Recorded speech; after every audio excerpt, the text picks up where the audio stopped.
Yeah, I'm from Nashville. No. I'm from the real Nashville. Natives in Nashville, raised on the west side when Preston Taylor was the jungle. Rappers didn't mumble, gangsters didn't dance. You got popped, you wore a muzzle. Streets had it cold, we don't know you, we don't love you. Now I'm standing in the crowd full of strangers in my city with some kid from California singing Conway Quit It. In my feelings, cause I'm feeling like the villain in the Ville. To be real, I don't recognize half the people here. There's a tear in my beard, make a toast, take a cheer. Live for the night, yesterday disappeared when they tore down my neighborhood. High-rise condo, friends in high places, fly high mondo. I got blood drops in my whiskey. There's too many neon lights. No familiar hometown faces. Beneath these guitars late at night. These were stomping grounds once upon a time. Now it's all glam and flashy. I guess I'm old school, going down slow, like them outlaw classics. It's that tequila, drinking coke, sniffing peel, popping poke, pimping, go get it. I'ma fuck around and leave with both women certified Nashvilleans, baby. We don't catch feelings. Addicted to bad bitches, adrenaline fast living. Record label, send a contract, I wipe my ass with it. Outlaws, no ass kissing, just like Johnny Cash did it.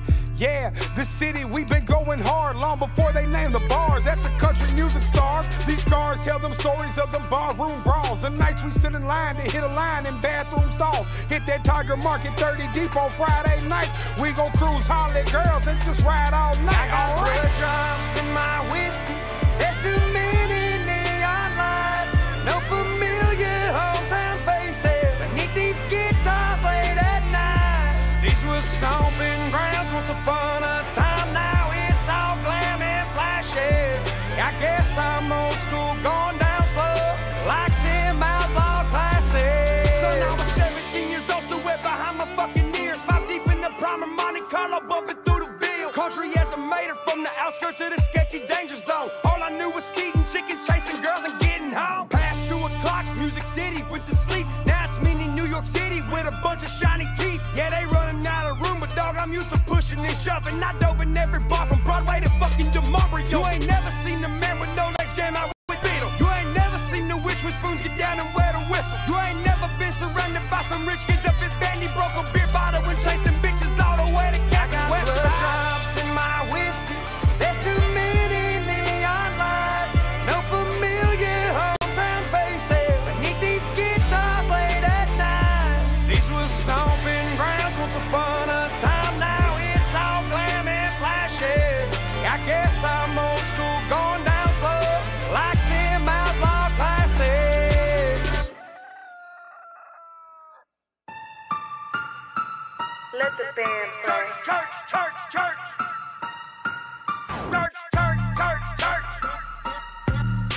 I am the redneck bitch. Ha! Hillbilly. Hey! Hillbilly. Yeah!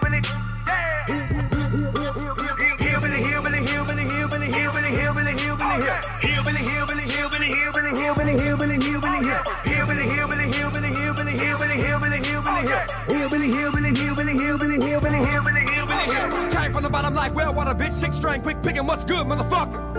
Ribbon flag, bandana, chromed out, Harley Davidson, damn motherfucker. I stay all up in the limelight, higher than a damn kite. Might be sipping whiskey, trying to story of a bar fight. On MTV with a torchlight, smoking up a blunt while I'm playing with some terrorite bitch. I'm the barefoot rapper, everybody keeping distance from. You hear my name, you know I don't play what the fuck I'm about, where I came from. I know a lot of rednecks, know a lot of real thugs, know a lot of hillbillies, toting scraped off guns, know a lot of motherfuckers in the hottest where I'm from. With a huge pig farm, no fingers, no thumb. Hillbilly.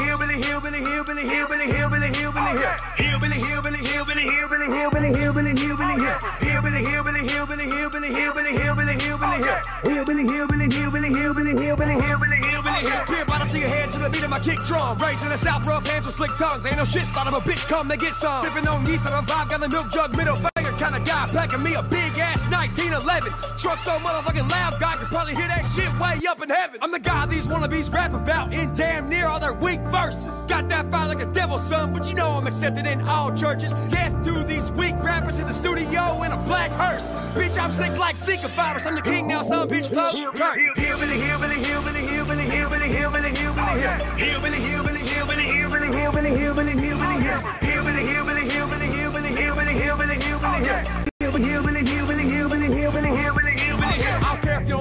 shit, you can bite me. No Facebook beef. If you wanna come and fight me, don't like button heads. Like it down like a ball. Stick my thumb in your head and the mouth of your skull.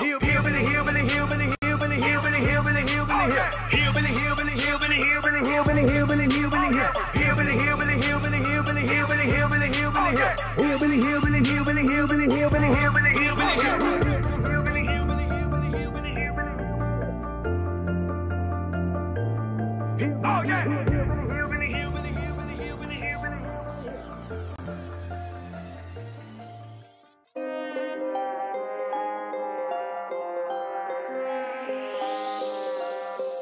Oh Lord, I ain't never gonna run from no one. You fucking with the wrong one, yeah. 'Cause you can get it right, you can get it right. Run up, catch hell, take this L, you can get it right. Oh Lord, I ain't never gonna run from no one. You fucking with the wrong one, yeah. 'Cause you can get it right, you can get it right. Run up, catch hell, take this L, you can get it right.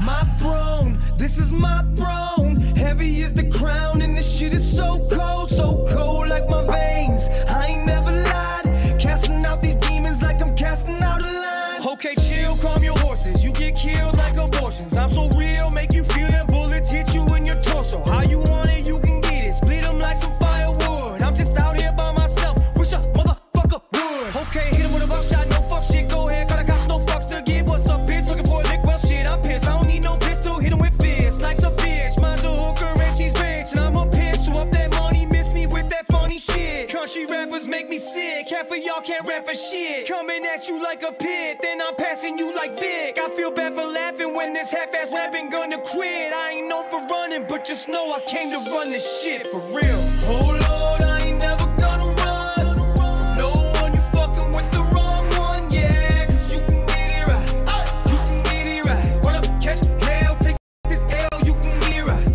Oh Lord, I ain't never gonna run from no one. You fucking with the wrong one, yeah. 'Cause you can get it right, you can get it right. Run up, catch hell, take this L, you can get it right.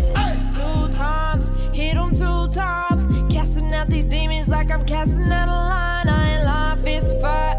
Who it like a girl in the woods, spinning tires. Painless like a pearl. Ayy, we got the sauce, you with the crust. Feel the hit, sit down deep in your gut. One total gunshot, made the barn rock with the fuck. Middle finger up, cook 'em in the crock pot. How bad while he's running, what up? You ain't never seen me coming, shut up. All my critics, mind your business. Ain't hear nothing but some creaks. Butter you up like homemade biscuits. Don't kiss ass, but damn sure kick it. Bitches, I'm up in these trenches, but still looking like a princess. Princess up and lifted trucks. No DJ, but I mix it up. No replay, so live it up. Don't take L's, we winning, yup.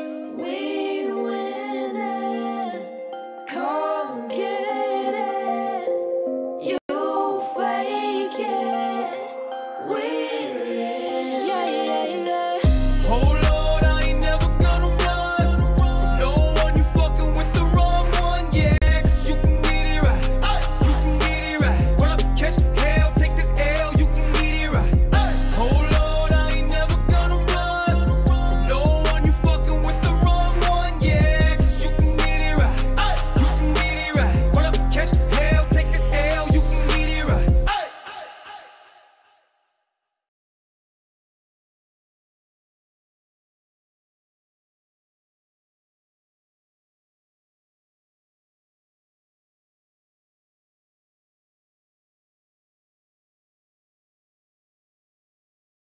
Oh, say, can you see by the dawn's early light what so proudly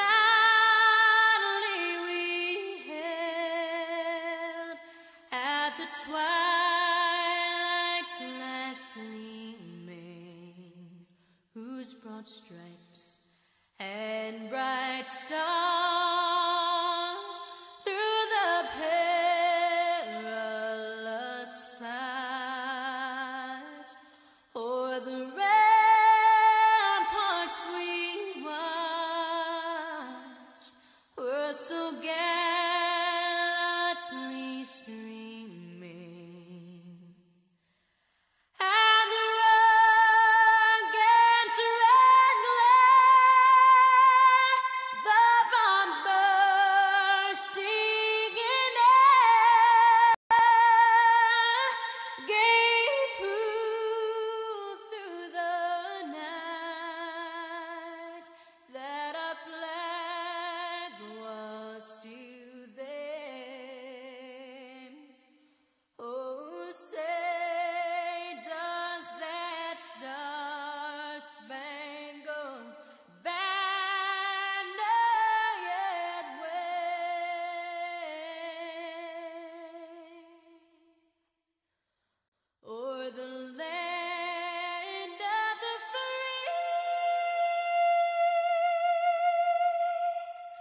and a home.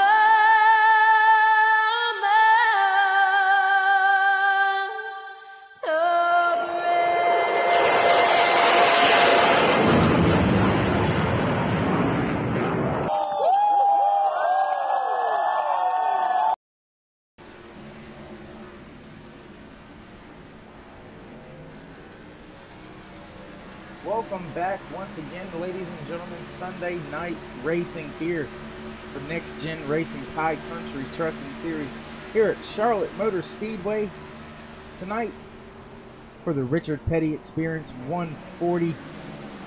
About 3 minutes left here in happy hour. Just wanted to come in and give you a little couple shots around the track right now. Riding around with that 66 of Donnie Stobbs right now up in the booth with me tonight. Got a colleague, friend of mine, Travis Smith, up here in the booth tonight. Travis, want to say anything before we cut away to a real quick commercial before we get to qualifying? Yeah, I just appreciate you having me up here tonight, man. It's pretty cool. First time in the booth watching the race. Love this place, so I'm looking forward to tonight. Well, we're going to cut away for about a 2-minute commercial here. We'll be right back. Won't miss a thing here from Charlotte Motor Speedway.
Promised, about 30 seconds left here in happy hours.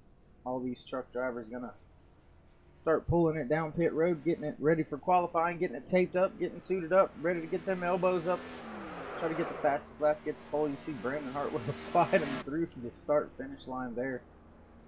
Right now, looking at the 19 of Rick Reinert sitting on pit road in that Hot Wheels Chevy. On top of the board right now, in happy hour, gonna see if he can put that thing on pole here when we get ready to go qualifying. About 3 seconds now.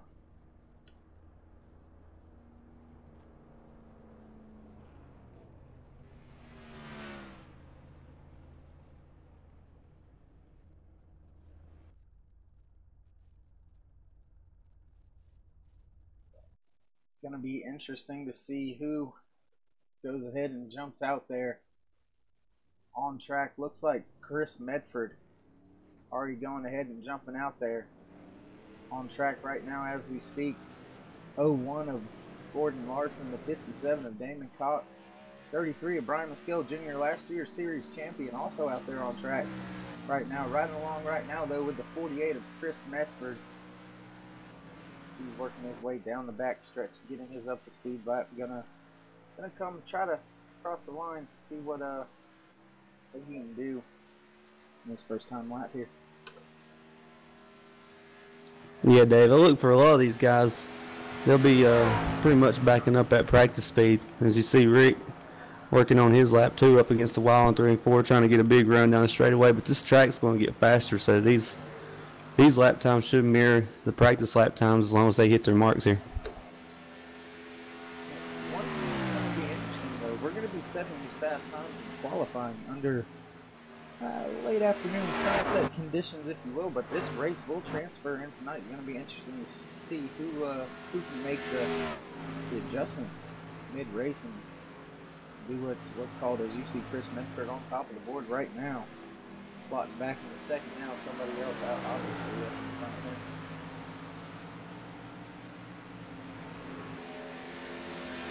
him.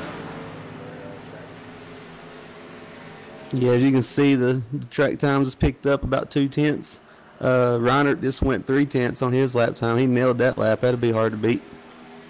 Chris Medford with a big moment off of turn 4 on his slide. That was.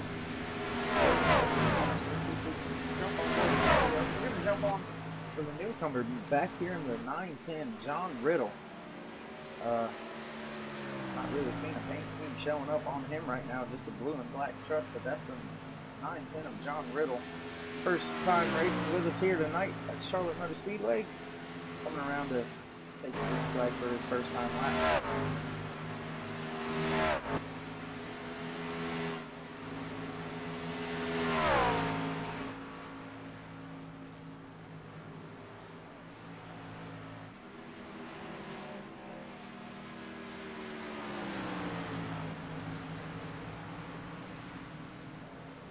Travis, what's your idea on tire strategy? Do you think tires are going to be more important than fuel here?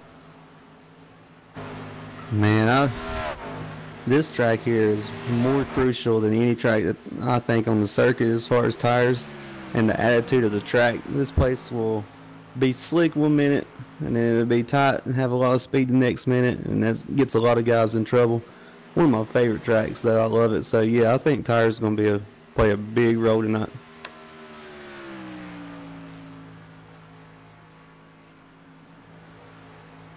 As we jump on board with Troy Radford. Troy was up there on top of the leaderboard for a long time there in happy hour until Rick Reiner dethroned him on that. I believe Rick Reiner won the pole last week as well, or the prior one to that. Anyways, but 49 off of 4 here, coming to take the stripe for the first time. See where he slots in. Third place, not able to get that one yet, but should have another lap in it. Oh no, looks like he's actually shutting it down. As of right now, your pole sitter still the 19 of Rick Reiner. Let's see if we got anybody late out there right now. A few cars so far choosing not to qualify. Looks like we've got about 27 of our 36, I think it is. I put in the qualifying time. Only 48 seconds left here in qualifying, so it looks like your pole sitter. Once again, well, can't find him, I guess. There he is right there. 19 of Rick Reiner. Winning the pole yet again.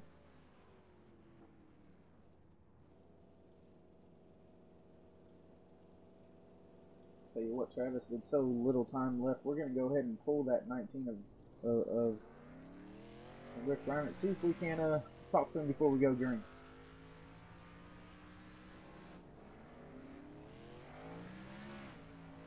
Rick in the 19. This is David and Travis. You got a copy?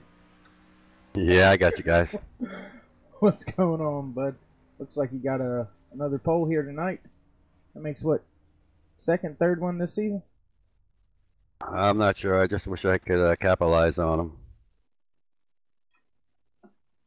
Yeah, Rick, I was watching you there in qualifying. I actually had you pulled up watching your lap because you was the fastest in happy hour, and I was expecting to pick up speed there as the daytime transitions. The speed picks up, and looks like you picked it up almost 3/10. That's a heck of a lap, man. Good job. Thank you, Travis. Yeah, Sun goes down, it gets faster. Yes, sir. We'll go get him tonight. Good luck. Thank you, guys. Nice lap.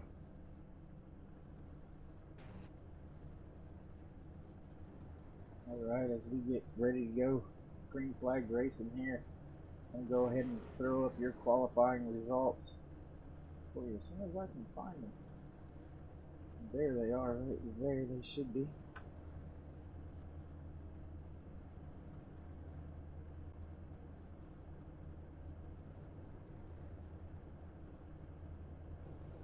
And Cody Terry got the good qualifying lap there. He jumped up number 2 on the board, outside front row.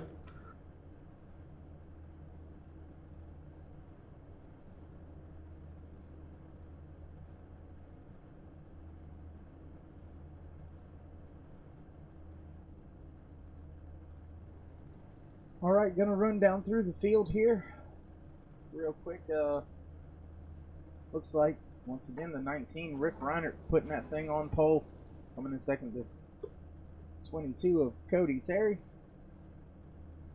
Third position, the 49 of Troy Radford.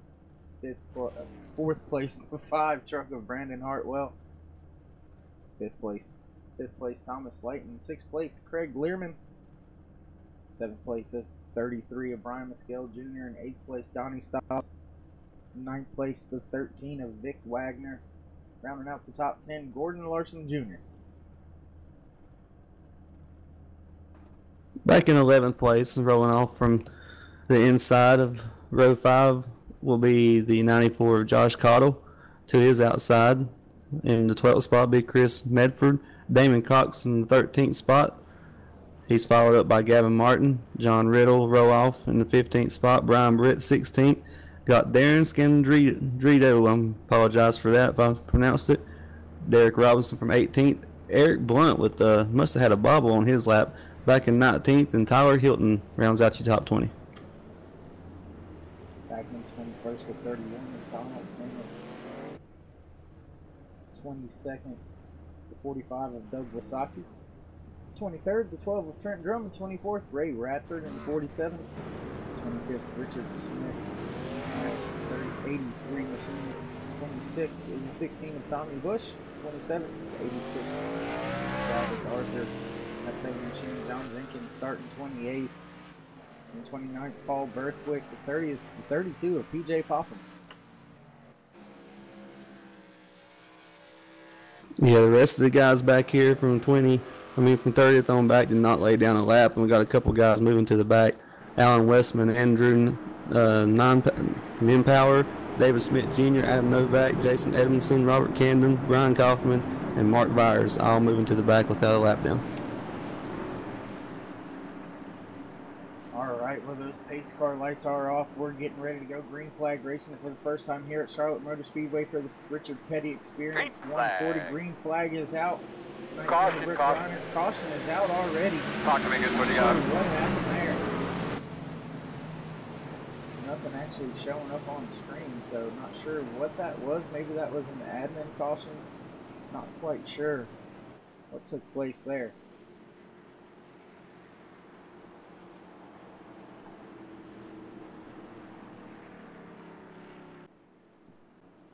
No, I didn't see anything either, unless that was a late delayed green on the start there. I apologize, There was? folks. I have to check something real quick.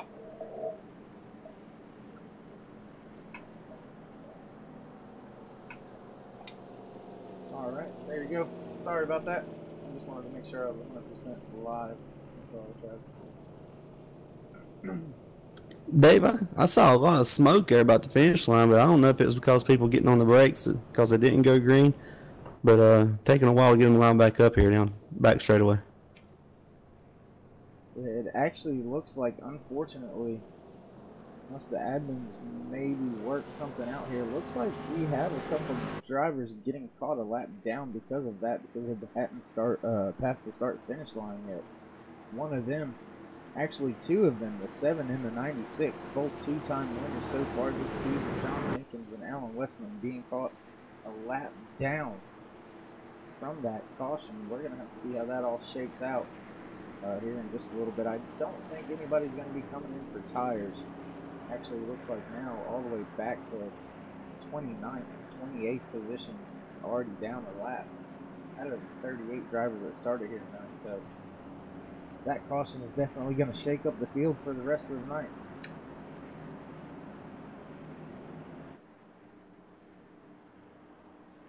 Yeah, not the way those guys want to start off tonight for sure. With that quick caution right off the bat.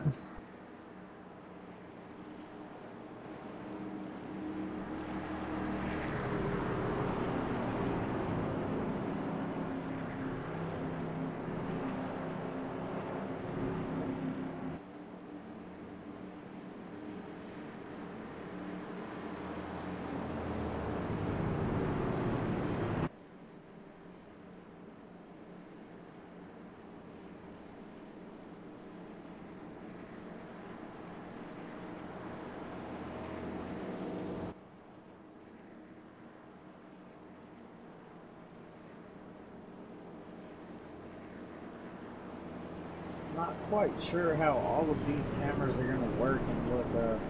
Didn't quite have a chance to look through each and every Dave, one of them. it looks like maybe the EOL guys, Brian Kaufman, Mark Byers was not caught up off of pit road. Might be the reason that they delayed this and got everything kind of bunched up. Yeah, that might be what happened, but looks like that's going to be all. Actually, a couple of drivers be 2, 3, multiple laps down already.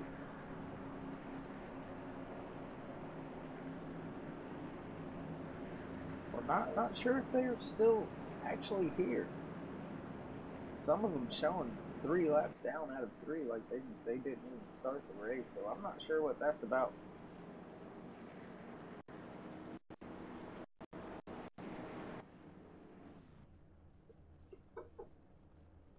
I guess there was some damage or something involved, because these cars are being shown right here. Brian Kaufman down a lap, but there you see him on pit road, so not quite sure.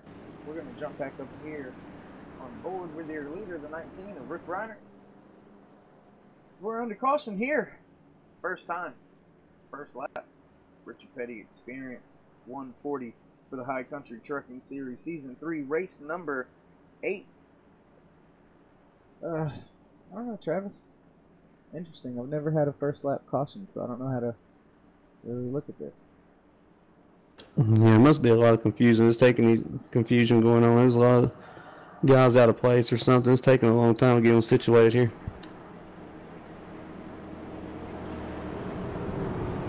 This is the first race under the new rule package, though, so it could have something to do with that, with the 20 laps in practice and the EOLs.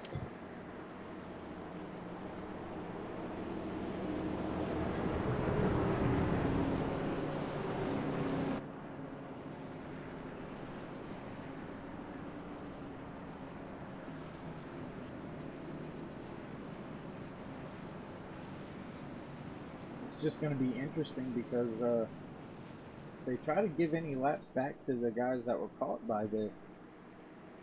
They're going to have to let it go green, wait for everybody to cross the start-finish line, then throw a manual caution and wave people around until they get it right. Keeping in mind a lucky dog each time that would happen, so I'm not quite sure what's going to happen here, but we're going to get ready to go back green flag racing here shortly at Charlotte Motor Speedway.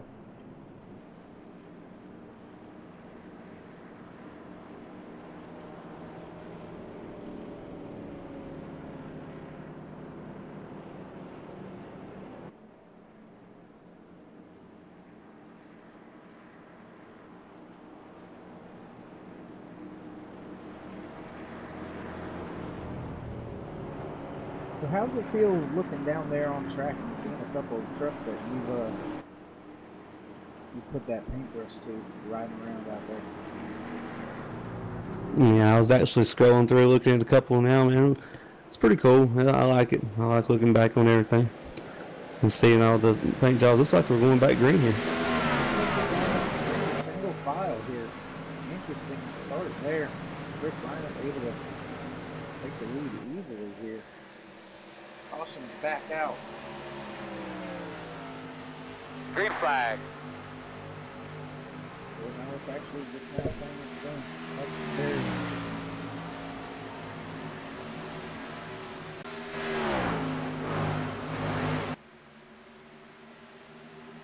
Not sure what that was about, but all the trucks look to be single filed out here, spread out. We're still under the green flag as Reinert comes down to complete lap 6 with the lead over about 10 car lengths over Cody here in the 1. And we're going to go ahead and jump on back here with the 5 and the 49 of Troy Radford. Brandon Hartwell in that 5, 4th place, trying to take third away right now.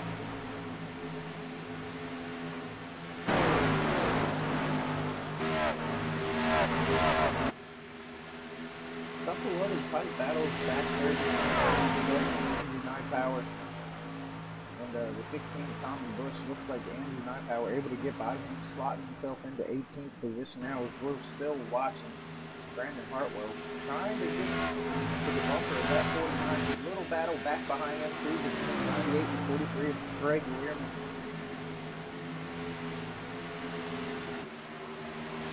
Yeah, I'm back there with you now. Looks like Andrew's under fire from a couple guys here. The 47 and the 16 lined up in his mirror.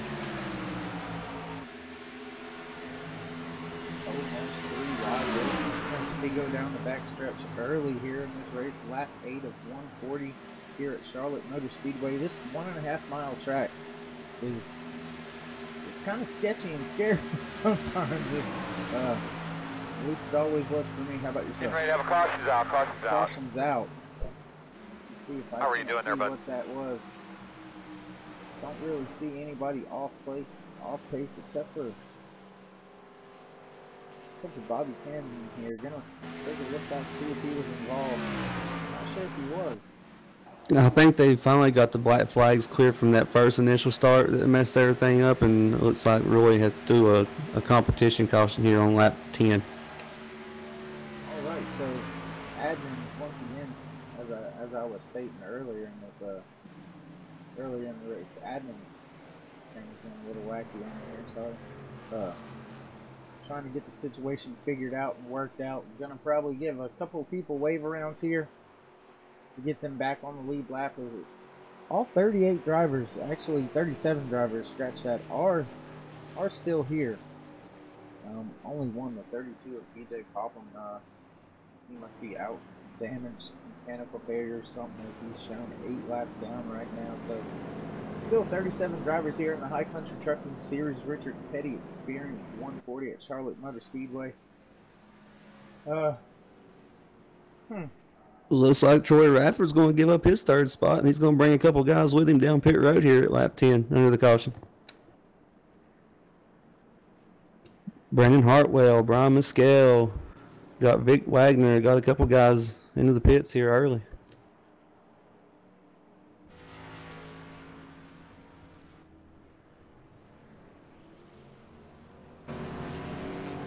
It's really cool, Dave. I don't know. Full pit road, actually. A lot of trucks down A lot of guys coming to get those tires, expecting that big, long green flag run. Probably one thing I noticed right there under that caution always on pit road is the lights are starting to come on.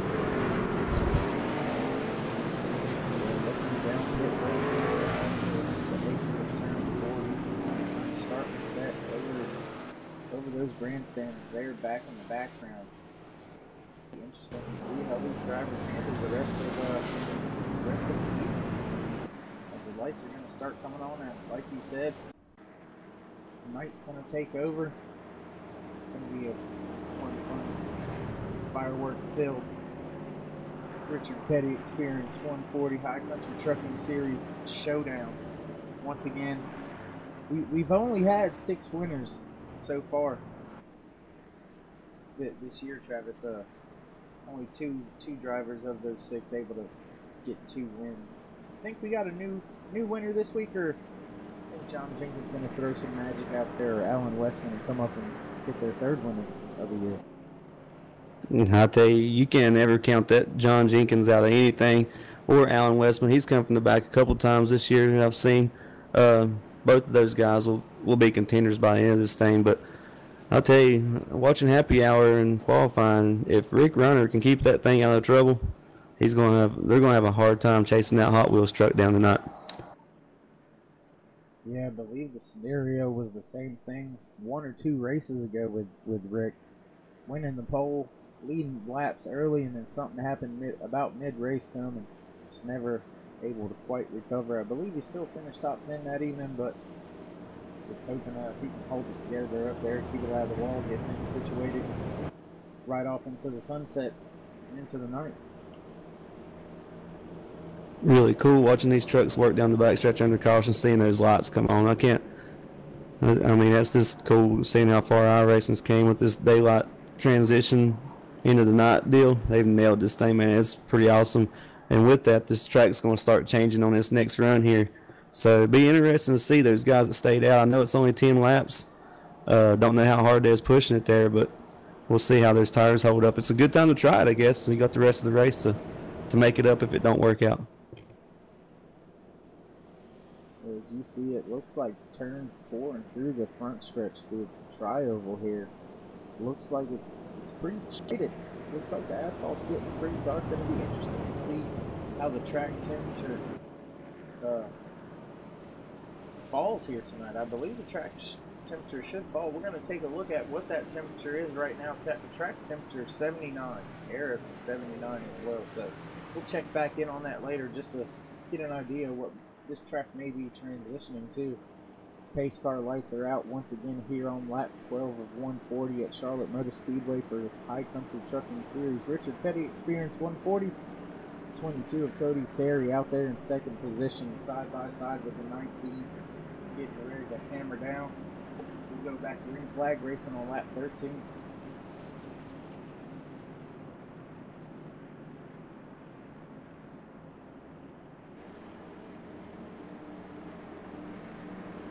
Yeah. Still, like you said, it's a mess out there right now. They double them up, working into turn 3 here. Got to get those tires cleaned up, especially the guys that stayed out. Watch that wheel spin here on this start. It's being interesting.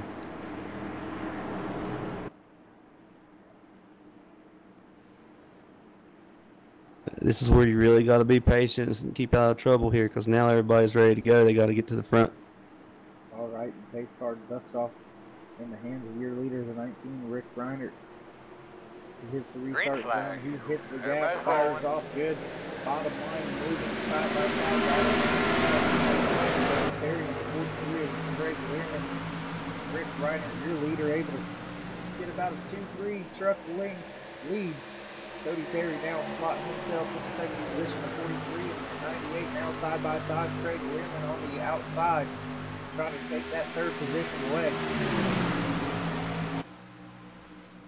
There's a whole mess of trucks down here in the middle of 3 and 4. Learman able to clear him off of turn 4 here as the 49 moves to the outside at the start-finish line. As I already said, one of the faster trucks through Happy Hour, making his way back up to the front, going around the 98 now on the outside. Heck of a run off as he comes down the back stretch, looking to the inside now on that 43 of Craig Learman. 49 of Troy Radford taking over third position, working lap 14.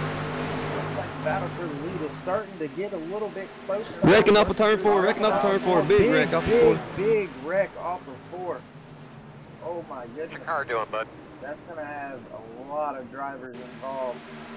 We're going to take a look back here from the 33 of Brian Stowe Jr. See if we can see what happens from his view.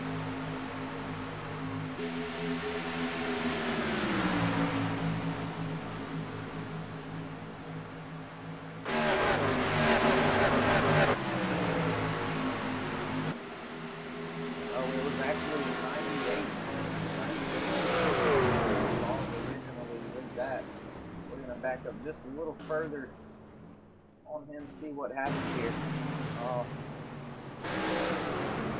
And not wanting to cooperate.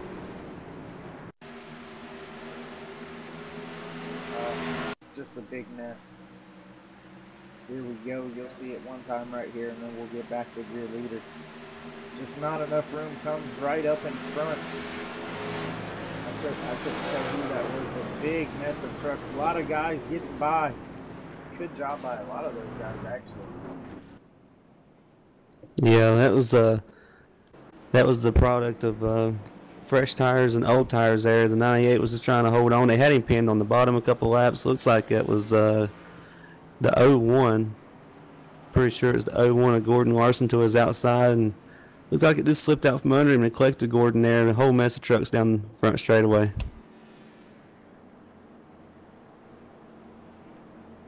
Yeah, and as we were looking for that caution and looking over that caution, sorry folks, and I apologize, but I really wanted to try to catch a good angle. Got you a little bit of it, but looks like we had some people go down pit road. Looks like the 49 of Troy Radford staying out, the 33 of Brian Maskell Jr. staying out, the 5 of Brandon Hartwell staying out, Chris Medford, John Riddle, Tyler Hilton, all staying out.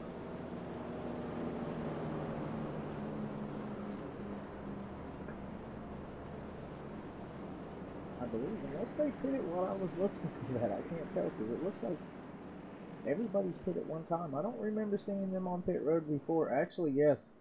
Remember, we did have quite a few pit under that admin caution. Yeah, Radford was one of the guys. Scale was one of the guys. Hartwell was one of the guys that come down pit road there under that last caution. And they was the ones on the move right there before that caution just came out. Especially the 49 of Radford. He cleared the 98 off of 2 and was under the third place truck, or the third place truck off of turn 2 down the back straightaway also.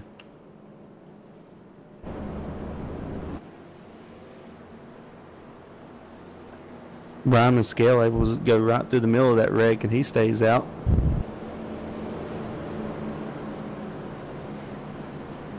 That was an amazing ride through that wreck with Brian Maskell Jr. Just almost the days of thunder moment right there. Just hold it down and pray. Definitely, yeah. Looks like it got a couple of guys caught up as Mud's back on pit road. Damon Cox trying to get his damage fixed. It doesn't look bad. I saw John Jenkins roll by. His left front's tore up pretty good. He got some damage in all that. 71 truck had some damage. The 910. All these guys caught up in that early crash down the front stretch.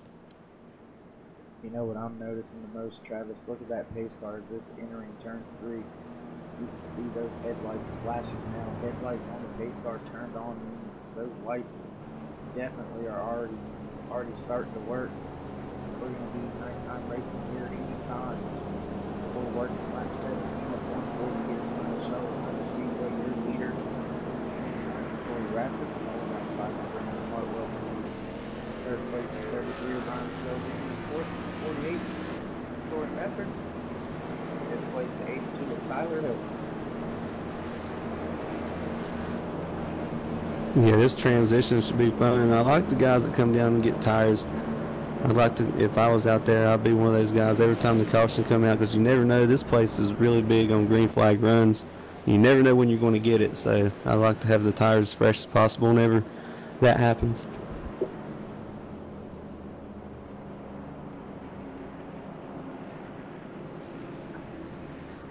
Pace car lights are off as we're working through turns 1 and 2 here.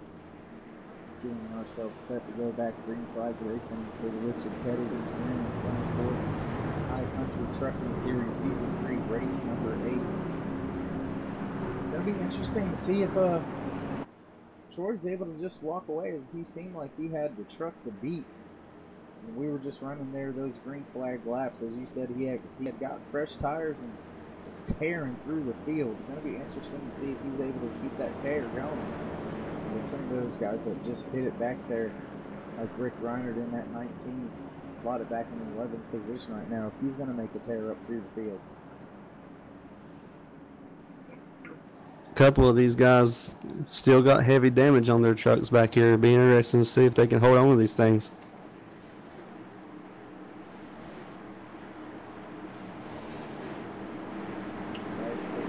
That hard left-hand turn in the hands of your leader, the 49 of Troy Radford. He fires off Green early flags in the out. restart.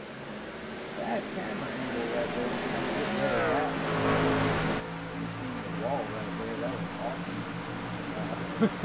Going into turn 1, riding with that 49. able to get a good lead on the field, and Brian Scott Jr. trying to take away that second position from Brandon Hartwell on the inside. Still working down the backstretch, bumper to bumper now as they enter turns 3 and 4. Brian Scott Jr. down there on that bottom line. Looks like he's going to be able to get the position on the 5 on the exit.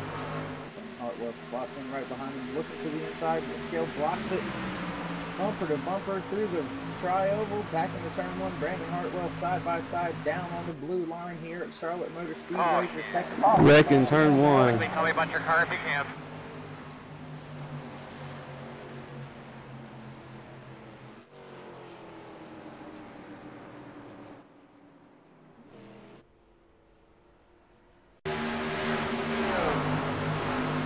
So we just jumped back on board here with the 38. Not quite sure if he was involved or not. Ooh, turned by the 3 right into the wall. 3 of Mark Byers involved in that. Let's step back and take a look at that one more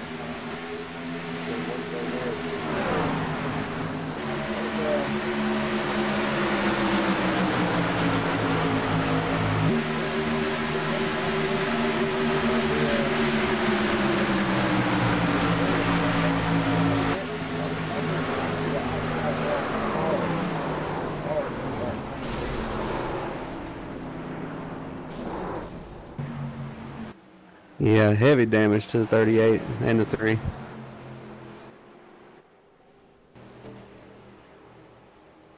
When I say 98, I don't know why I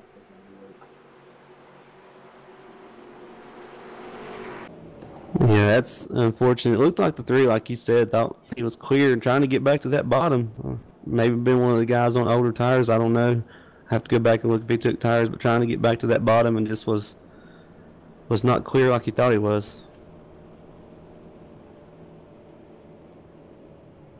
And it looks like Derek Robinson did have tires. 38 did have tires. And the 3 of Mark Byers did not have tires. So, yeah, maybe just trying to get back to that bottom on that restart. Try to minimize the damage on starting on that outside line. It always seems like that outside line doesn't quite fire off unless you're the leader. But still, just one of those racing deals where you think you're clear, spotter thinks you're clear, and you go to move and you weren't clear. Well, as bad as that was for those guys, Alan Westman liked it. He got a lucky dog. He's going to be put back on the lead lap, running back in the 30th place. And he'll probably get to come down and fix some more of that damage where he was involved in the earlier caution down the front straightaway.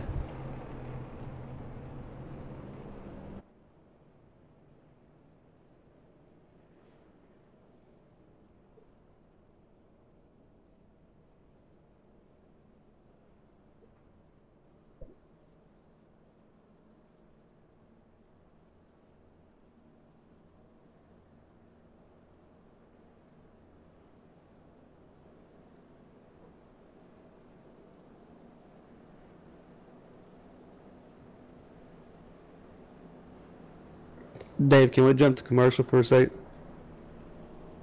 10-4, we'll be right back. Let me tell you how long we'll be back in. Looks like we'll be back in about 1 minute.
Still here tonight, Charlotte Motor Speedway.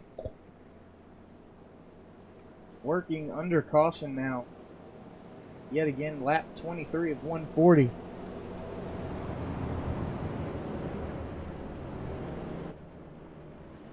I really, I don't know, because all the levels look fine, Travis. I don't know. I'll have to take a look back. It may be some of the camera shots too that I haven't been able to adjust the volume on. That could be it. I bet it is. They got them doubled up, working off of turn 2 here. The lights on the pace car is out.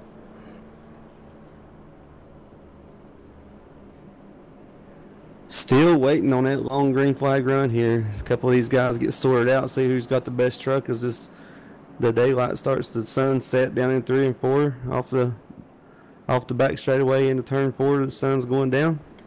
Speeds are going to pick up.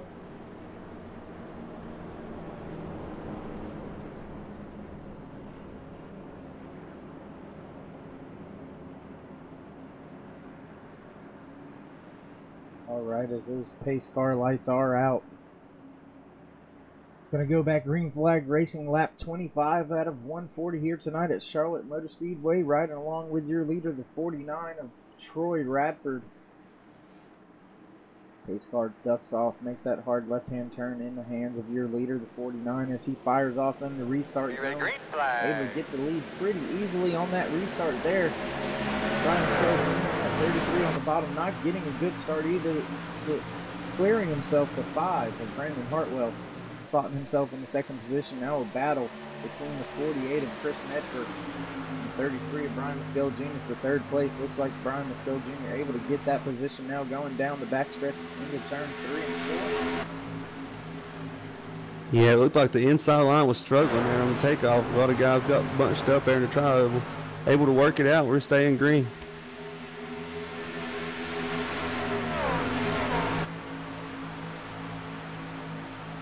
Some new guys up near the front here with the 48, the 82.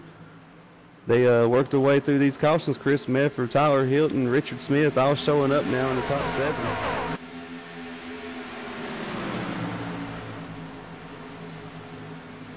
Sometimes that's all it takes, Dave. You don't have to be fast. You just gotta dodge some of those cautions now. As Rick Reiner coming on his march back to the front, looks underneath Hilton down the front straightaway into turn 1 here. Yeah, 19 of Rick Reiner all over the bumper of that 82 of Tyler Hilton as they were coming through the turn there. Taking the position away, slotting himself back up inside that top 5 of Rick Reiner, your pole setter. Now focusing on the bumper of that 48 of Chris Medford. We're going to come back through the back of the field a little bit further back at 13 points with Cody Terry and the 66 of Donnie Staub is back here battling off of turn 4 through the tri-oval here. That's a good little battle down into turn 1 there. A lot of trucks you see there, all the way up from 10th place back to about 15th. All throw blanket over them. They're all right there, and even further back, still two or three rows of side-by-side racing back here through the pack.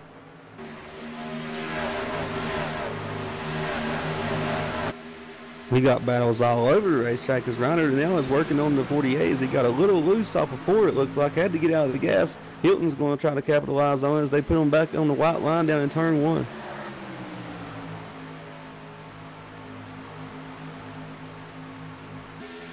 Looks like Reiner got her gathered back up now. Starts to separate from Hilton again now as he goes back to work on the 48 down at 3 and 4. Just right in front of them, 33 of Brian Mescal Jr. is working the rear end of Brandon Hartwell, trying to take that position away. Brandon Hartwell all over the bumper of the 49 of Troy Radford as well. Close battle all here, top 5. Throw a blanket over them, all within 1 second of each other. Still close battles all over the track. Little groups here and there just grouped up, battling their guts out right now, even all the way back there in 19th and 20th. Damon Cox now slotting himself up in the 17th. Racing with Donald Bennett back there. Back to the pack. And up here in the front, we have a battle for your lead between 5 of Brandon Hartwell and 49 of Troy Radford.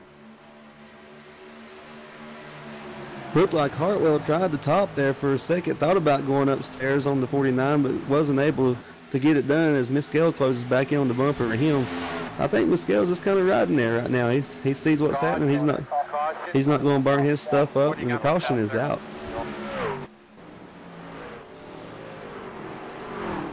Looks like maybe Donald Bennett was involved. Maybe Shucks with earlier damage because it looked like he was blown up in the background there. We're gonna ride with him right here, see what happened.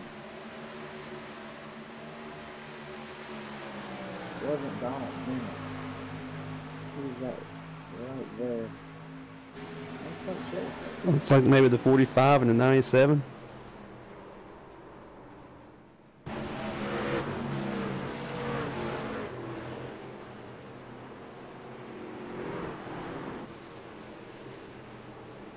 I believe you're right. I believe it was the 45 and the 97. But we're going to go ahead and jump back up here with your leaders. We're probably going to start to head down pit lane here any second now. Just hit the button a little too early. Got the trigger happy there. Yeah, most of your leaders now coming down pit road.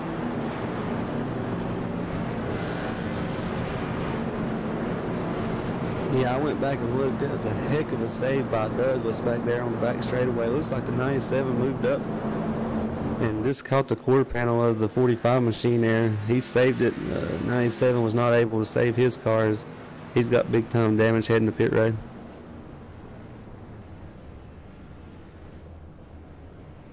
Yeah, damage or not, it is still early to be this far gone, so to speak. Still well over 100 laps to go here at Charlotte Motor Speedway. As you watch the race off the pit road, it looks like the 49 able to maintain that lead. Brandon Hartwell, probably your biggest loser there, slotting in, looks like 5th or so position, losing quite a bit on pit road.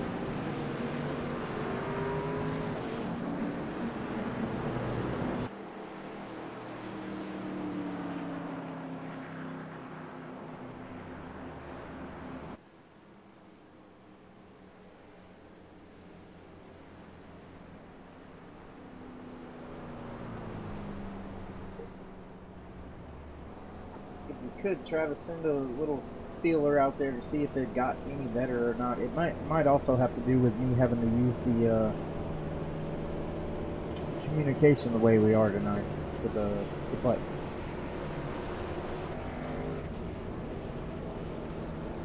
It could be.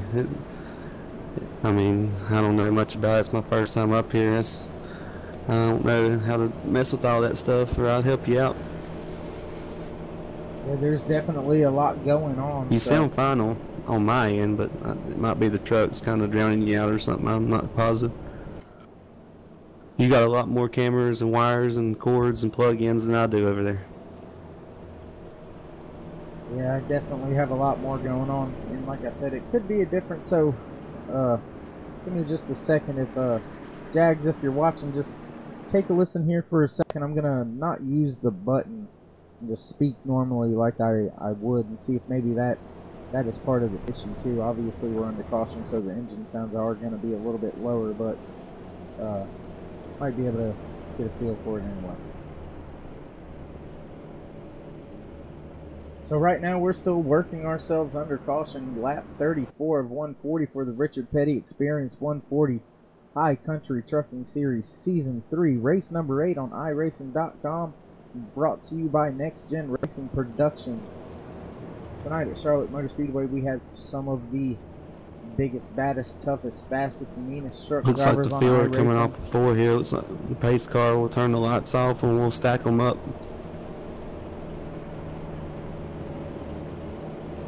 Well, there you go. I talked for a minute without the button. So if somebody could let me know about that, that'd be great.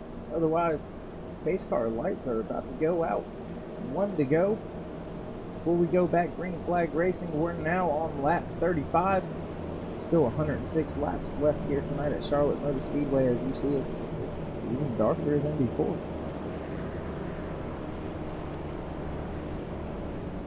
At least we get to watch the sunset and stuff like that, Travis. That's one perk of being up here in the booth. You get all the monster, all the liquor, and all the pizza and beer and hot dogs you want. freaking great, ain't it? That's pretty cool. Yeah, I'm enjoying it a lot, dude. It's different looking at it from this side. And to be honest with you, the way the night's going so far, I'm glad I'm not out there. Sometimes it's can be nerve-wracking early, and sometimes it can be nerve-wracking late. Sometimes it can be nerve-wracking all damn night, actually. Being in the driver's seat, we can both tell you, sometimes your nerves get worked over. But I expect us to go green flag racing for a while here shortly. I know these drivers, I know their caliber. We'll get some green flag pit stops in here tonight sometime at Charlotte Motor Speedway. Pace car lights are off as the 46 of Troy Radford, 49, sorry. I don't know why I said 46, it's Justin Lawson, but anyway, 49. Gonna have the field in his hands as he makes his way to the restart line. Pace car lights are off and off track. He fires off the 33 Brian Stedman and not getting good stuff on that outside line of 46. 48 of Troy Medford. I'm messing them 40 numbers up tonight. Let's go, Junior stuck out there on that outside. Looks like the 19 Rick Ryan taking that third position away as now Brian Sco Jr. falling back in the fourth position. Losing 3 spots there on the 2 spots there on the restart. He's still stuck on the outside. Brandon Hart will take that position away. Finally getting on with the 33 Brian Sco Jr. Looks like the 82 of Tyler Hilton, 43 of Craig Wilton, 99 of Eric Blunt, all in line right there with the Nets, all the way up to 8th position. Nothing really going on up front. Troy Radford able to step it out to about a 15th second of the lead over that 48 of Chris Medford. Big moves going on back there in the back of the column.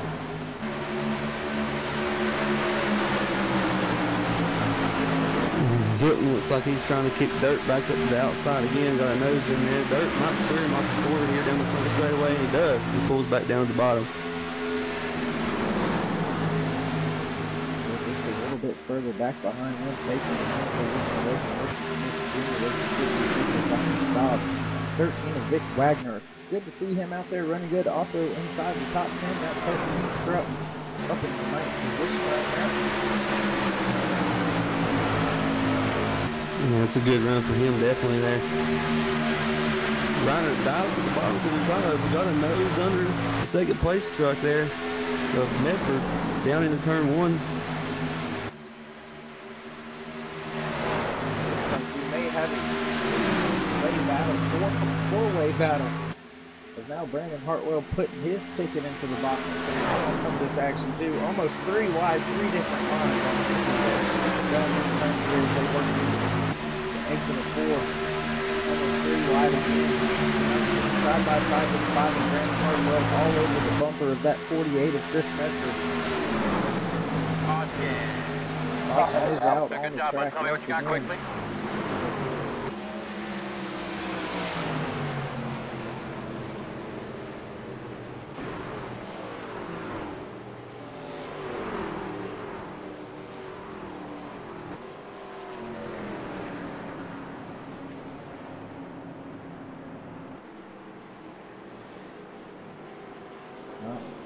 Sure what that was about.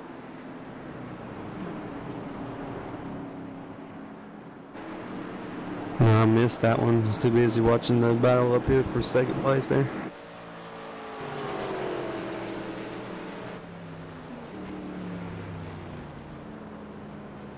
I don't have the incident buttons that you can tap to go back and look. I just have to try to scroll through. Yeah, I was looking and through all of these screens and information I have, and trust me, I have plenty of it, I just couldn't run it down and find it that time. Sometimes that happens, sometimes our cameras aren't able to catch them, but I'm trying to work on that here at NextGenRacing Productions. But now just under 100 laps to go here at Charlotte Motor Speedway. Looks like the trend is it's going to be a caution night as the 5 of Brandon Hartwell staying out. He's a lonely man out there. He's going to be the only one, it looks like. Just hit with his crew chief also kind of maybe thinking what I'm thinking.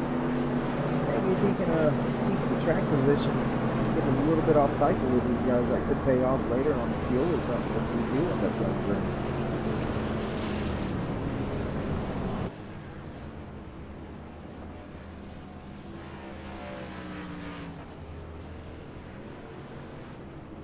Boy, that's interesting. We'll have to get down there and talk to the pit crew, see what he's thinking. It's great when you paddle off the pit right there to the line. That was kind of awesome to see there. The truck's all up. Oh! That could have been disastrous as the truck was leaving the pits. He was trying to get into his pit box. That was a close call right there as well.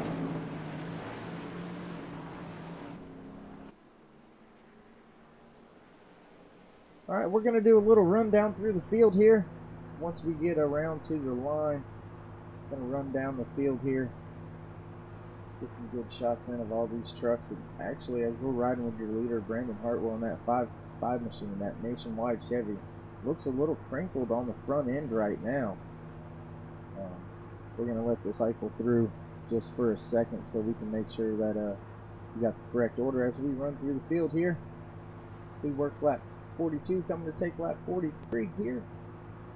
Richard Petty Experience 140 for the High Country Trucking Series. Next Gen Racing on iRacing.com. So, there you go. Back to the line, finally. Brandon Hartwell, your leader, at their second position. 53 of Darren. I don't even attempt to butcher his last name, Darren. You're going to have to get with me and pronounce that for me a few times. Back there in third place, and 33 of Brian Mescal Jr. In fourth position, 48 of Chris Medford. And there you have it. Fifth place, the 13 of Victor Wagner. Sixth position, the 49 of Troy Radford. In seventh position, the 19 of Rick Reiner. Eighth position, the 43 of Craig Learman. Ninth position, Tyler Hilton. Rounding out your top 10, 99 of Eric Blunt.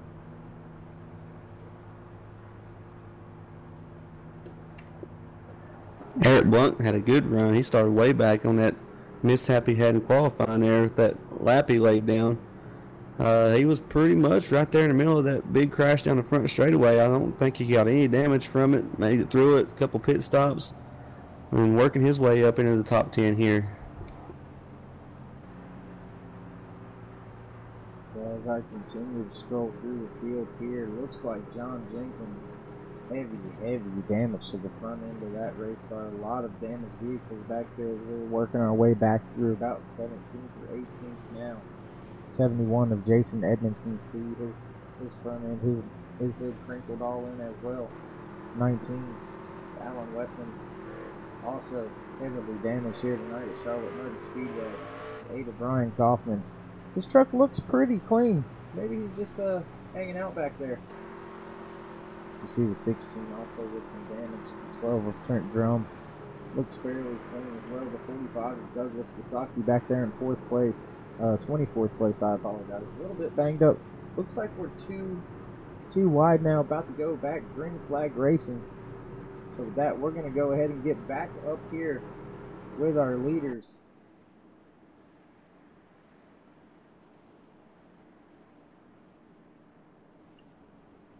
Going to be very interesting restart here. Two front row drivers are not. They're on old tires, so they're going to have to be really careful here. This place really presents a lot of wheel spin on the takeoffs as it is, so got to be easy getting through the gears as Brian the Missile Mescal be looking to capitalize and wrestle the lead away right here. And look at there in the 5th position. We haven't talked about him all night. He showed up here. Victor Wagner must have had a nice pit stop.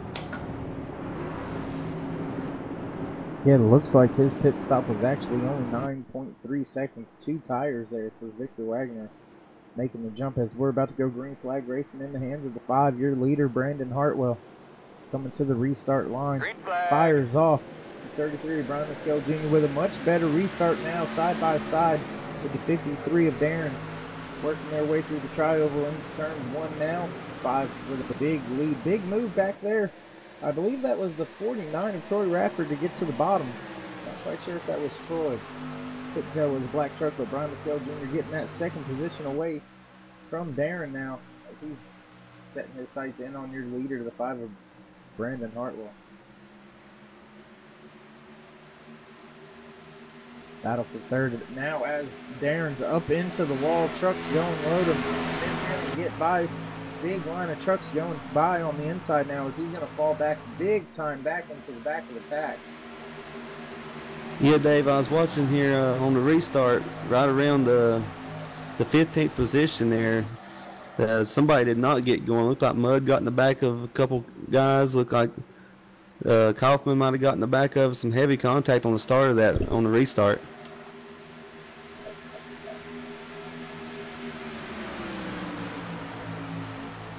Side-by-side battle for 4th and 5th position. The 13 of Victor Wagner, the 49 of Troy Radford. Troy once again working his way back up into inside that top 5.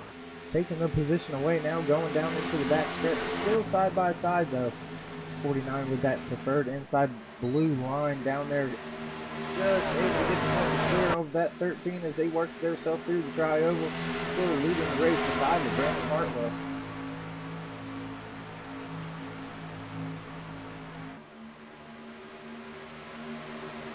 We'll put a couple green flag laps on this run here. It looks like the 33 is starting to walk down the 5 real slowly. And it looks like we're having a battle develop back here between the 43 and the 13 as well as the 19-year bolts of the Rick Reiner. They're all over top of each other as Eric Columbus has his hands full back there with the 82 of Tyler Hilton. That's for 8th and 9th position on track. Also a battle between 10th and 11th between the 66 of Donnie and the 86 of Travis Arthur.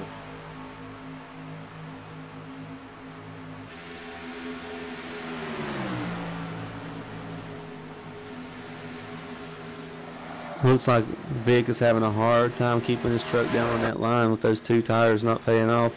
He's holding his own, he's doing good on those 2 tires, but it looks like he's having a real hard time in the middle of the corner to get that thing to cut. Weirman keeps poking the nose in there, and right behind him, Harry's able to jump up on the back bumper of the 43. We're back up front watching this 3-way battle now as the 48 of Chris Medford has caught the 33 of Brian Mescal Jr.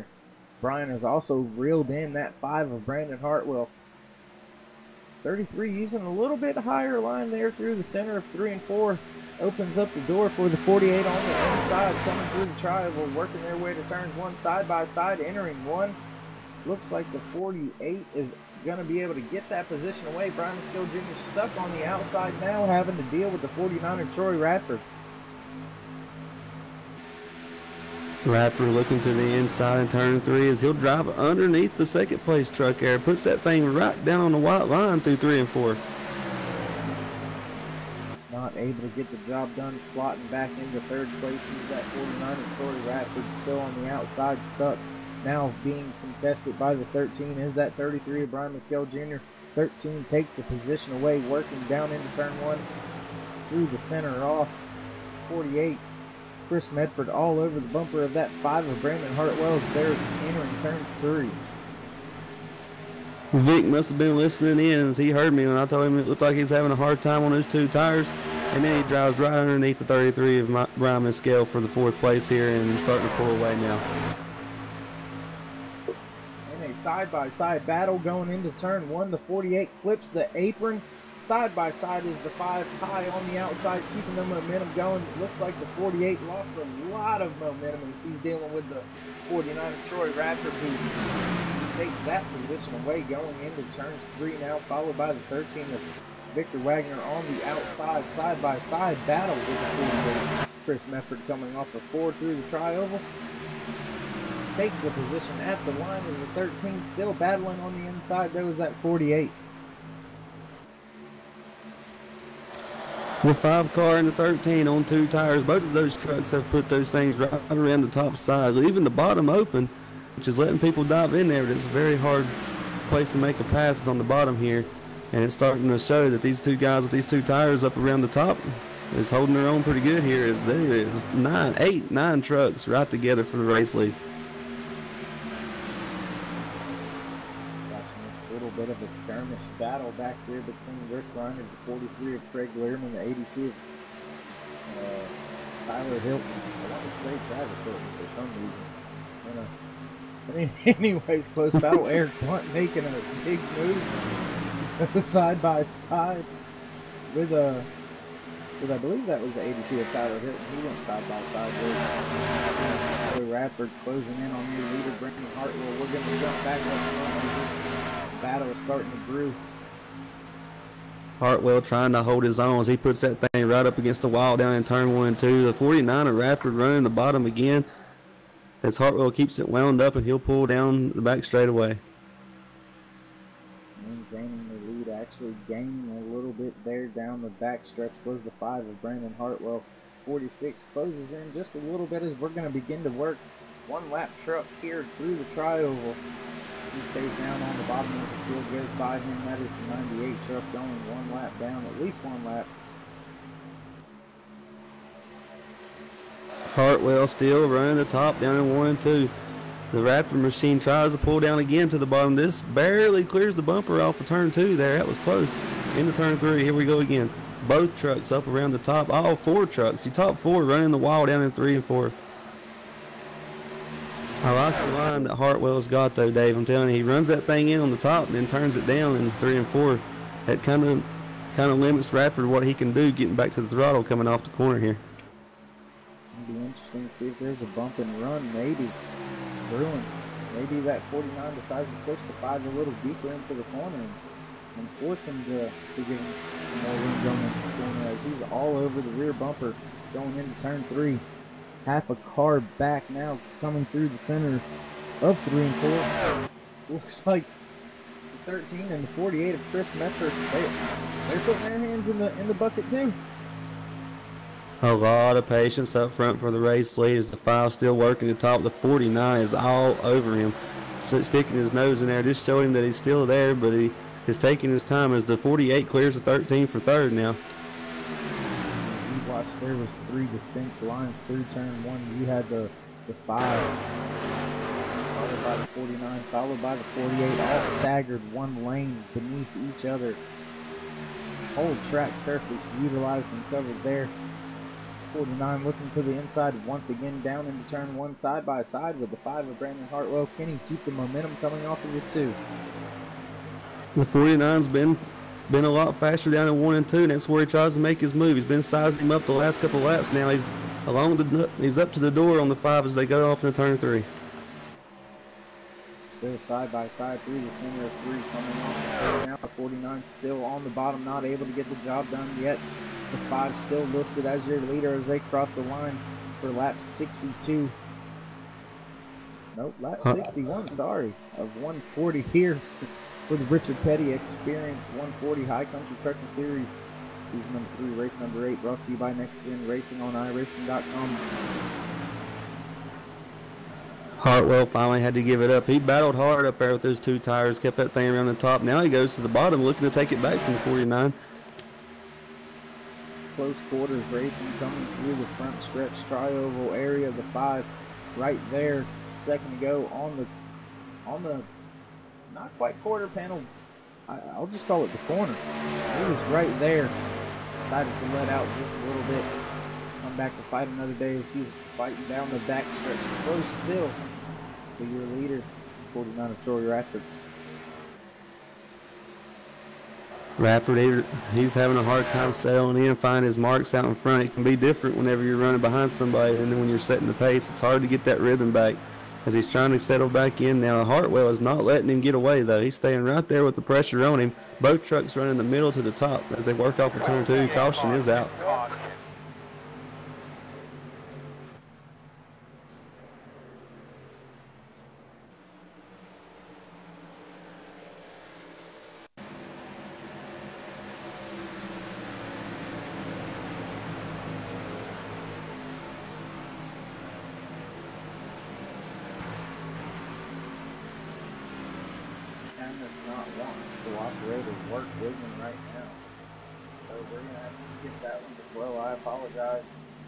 Everybody, that's 2 of them I've missed tonight.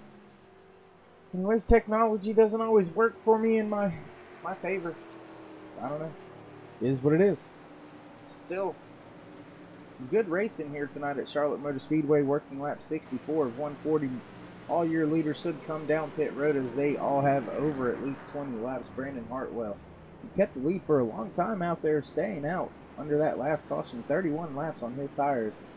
So we're going to see a lot of trucks hit pit road here, Travis. Yeah, I think everybody's got to come here. You out there for that long, you got to have 4 tires, and that's going to even everybody up, even the playing field back up now. Puts everybody back on the same cycle with 4 fresh tires. Some of your fast guys have made their way to the front now, and they'll be on the level playing field. Actually, it looks like most of the field got that whole, well, I'm just going to call it as it is from my standpoint, fiasco at the beginning of the race, that lap 1 fiasco. Looks like most of them have got it corrected since then. Still have, it appears to be 26 trucks on the lead lap out of 38 that started here tonight. Still 26 trucks on the lead lap here for the Richard Petty Experience 140 Charlotte Motor Speedway. Nice race off the pit road. Great race off the pit road. Amazing. I wish I had my side shot, but we're going to take a look at that one more time. Absolutely. That was hard off the pit road. That was something to watch. Actually, looks like we had somebody stay out here. Looks like we have a new leader as we sit right now, unless he goes down pit road here. And that's Tommy Bush, and that's 16. Tommy Bush was one of the guys that got caught up in that first or second caution right off the bat tonight with some damage. He might be out there just trying to get him the lap led in.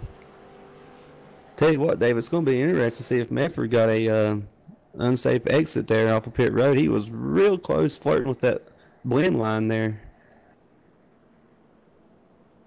I thought he touched it. It was close.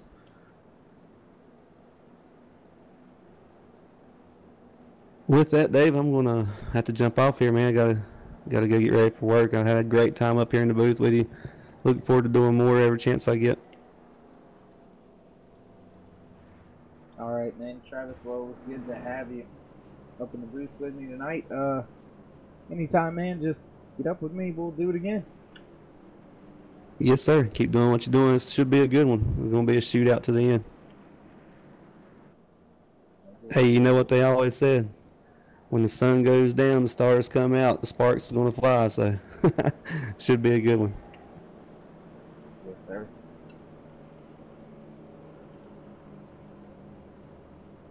All right, that was Travis Smith. Travis Smith, one of the guys over there at 946 Designs.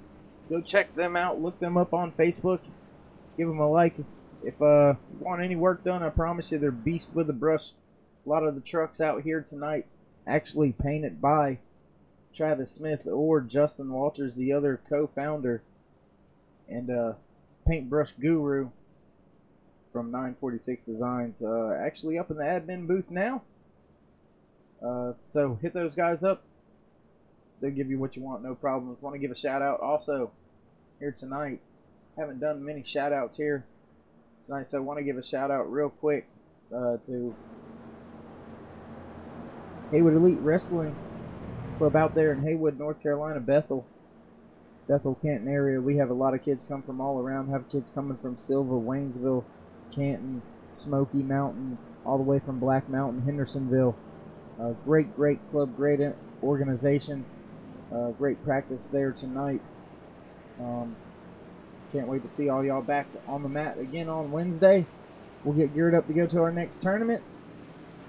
Other than that, we're still under caution, although the pace car lights are off. Here, lap 67 of 140 for the Richard Petty Experience 140 High Country Trucking Series, race number 8, season number 3.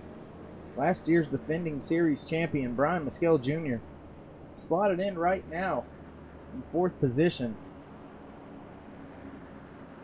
Gonna be interesting to see what he does on this restart. He's kept it up there, up in the top 5 most of the evening. as we're working down the back stretch. Pace car lights are out once again. Going into turn 3 here. 5 of Brandon Hartwell out there on that outside. Your leader right now, Troy Radford. Led 32 laps so far this evening. Pace car's going to get ready to make that left-hand turn in the second. Now the field will be in the hands of your 49. 5 of Brandon Hartwell right on his door, trying to time this restart just right as they work their way to the restart zone.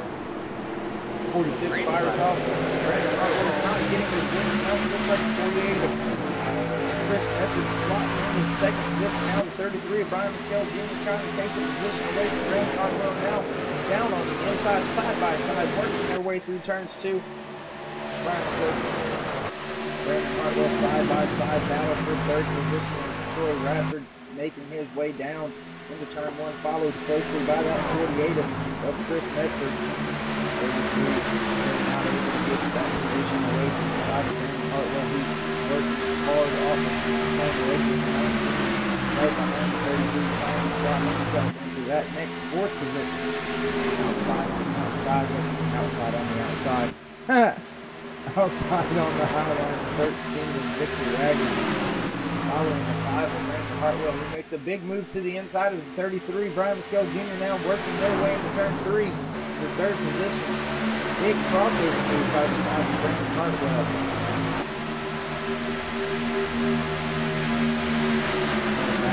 Get out for 3rd position. Leader now, almost a half a second of Chris Medford. Battle on track right now, so it's 3rd, 4th, 5th, 6th, 7th position. A little bit of a gap.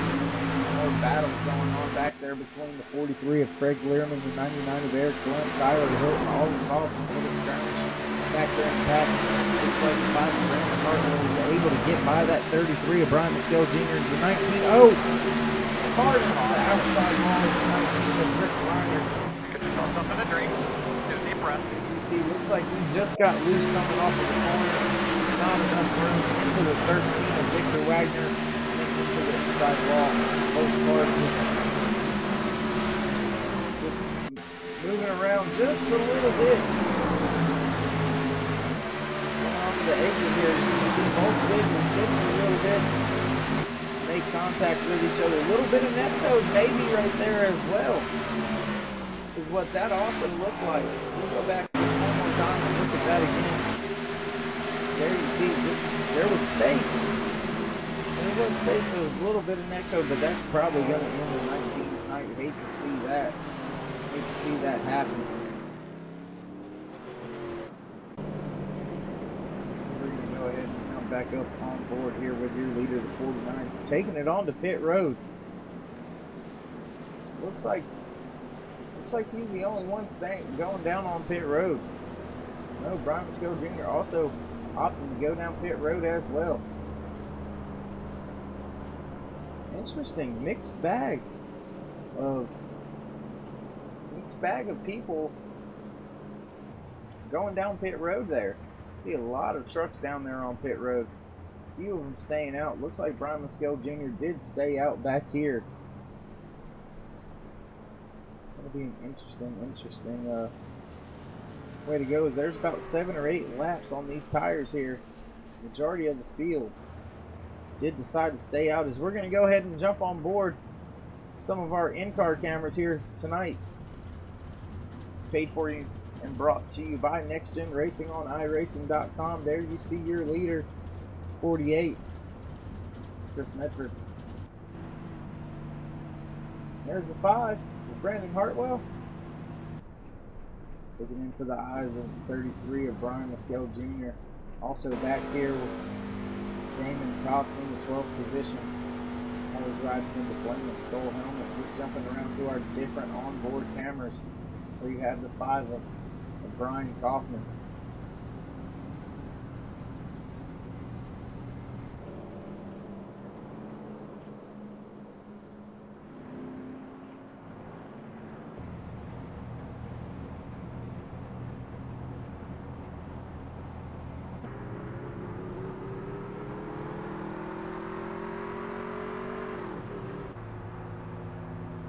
just working through a couple different cameras for you here tonight.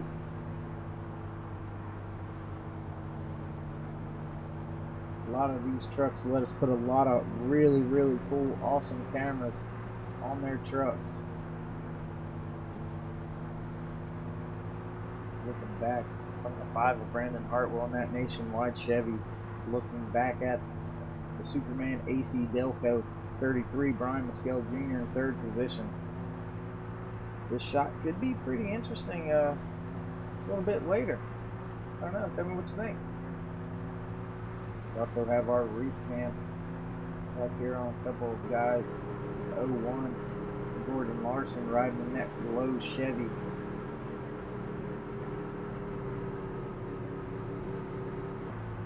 Also have a roof cam here on the 99 of Eric Blunt.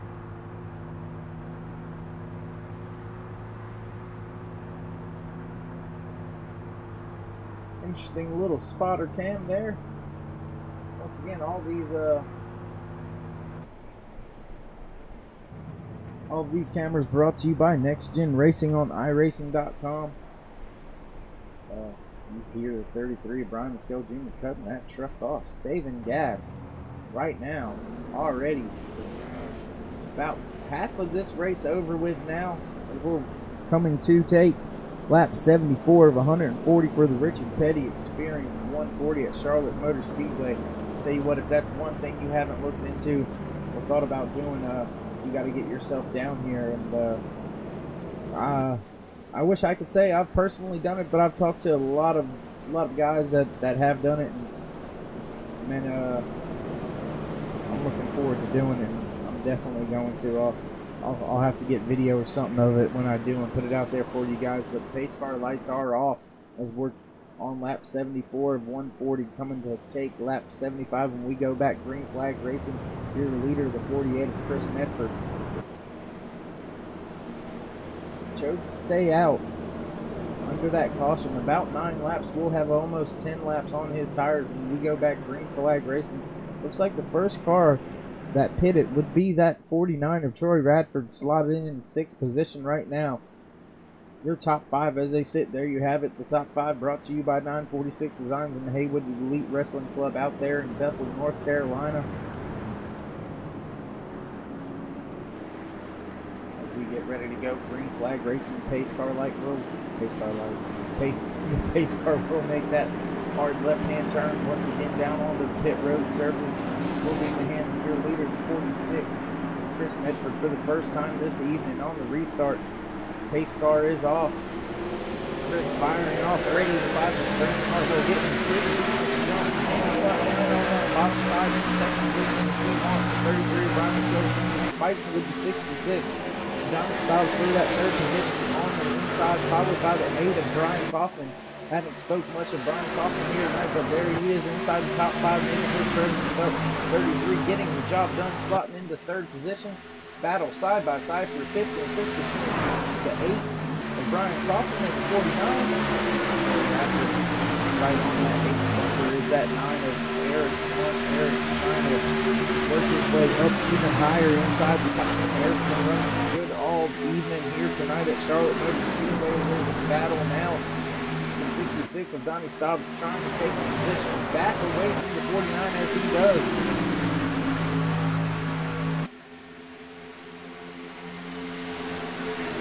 Looks like there's starting to be another battle for your leader. Hartwell starting to close in a little bit on your leader, 48 Chris Medford, side by side battle now between the 33 of Brian Mescal and the 49 of Troy Radford, working their way down into turn 1 side by side. Still close quarters racing through the center. Looks like the 49's going to be able to get the job done. On the high side, working down the back strokes, now setting his sights in on those 2 leaders, the 48 and 5.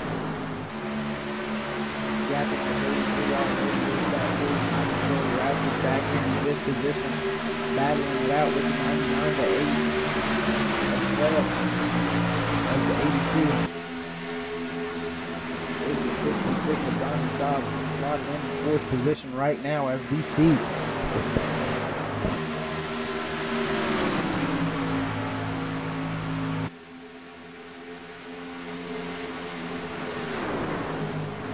Good racing here tonight at Charlotte Motor Speedway as we still have, it looks like we still have 22 of 38 drivers on the lead lap as we work lap 78, 79 of 140 here at Charlotte Motor Speedway.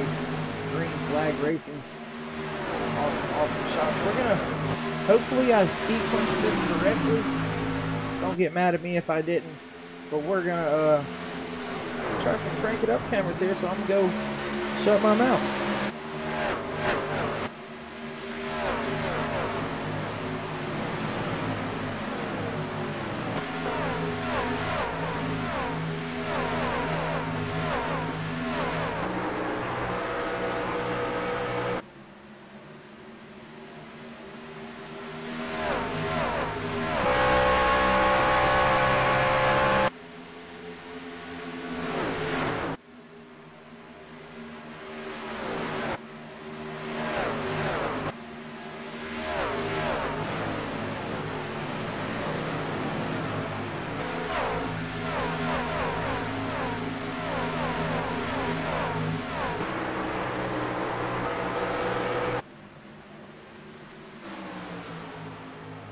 Battle for second position between the 49 and the 5 of Brandon Hartwell. Looks like the 49's taking the inside going into turn 3 here. 49 able to get the pass. Not quite clear yet on exit. Slots that truck just in front. The 5 of Brandon Hartwell looks for the crossover going down the front stretch here. Inside of the 49 on entry. Down hugging that blue line, but that 49 is all over the side of the 5, side drafting on exit down the backstretch, pulling away just a little bit. 5 not able to get the job done as the 49 now setting his sights in on the rear bumper of your leader Chris Medford, who has stepped it out to about a half a second lead or so now over the second place of 49 Troy Radford. Brian Maskell Jr. with his hands full back there with Eric Blunt as we speak now for 4th and 5th position.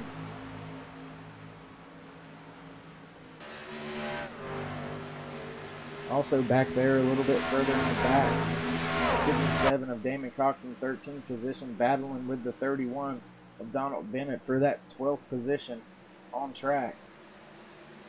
Side-by-side battle here, the 99 with that 33. Nothing's going on or happening up front as there's about a second lead to your leaders right here from this battle that you're watching for 4th and 5th position.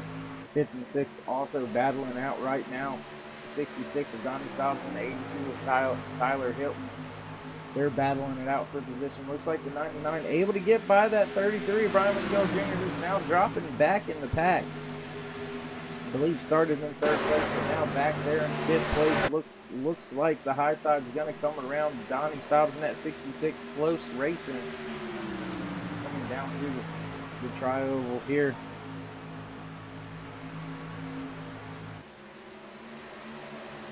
Looks like that 33 may have a problem as he is just dropping like a rock right now through the field. More cars going by.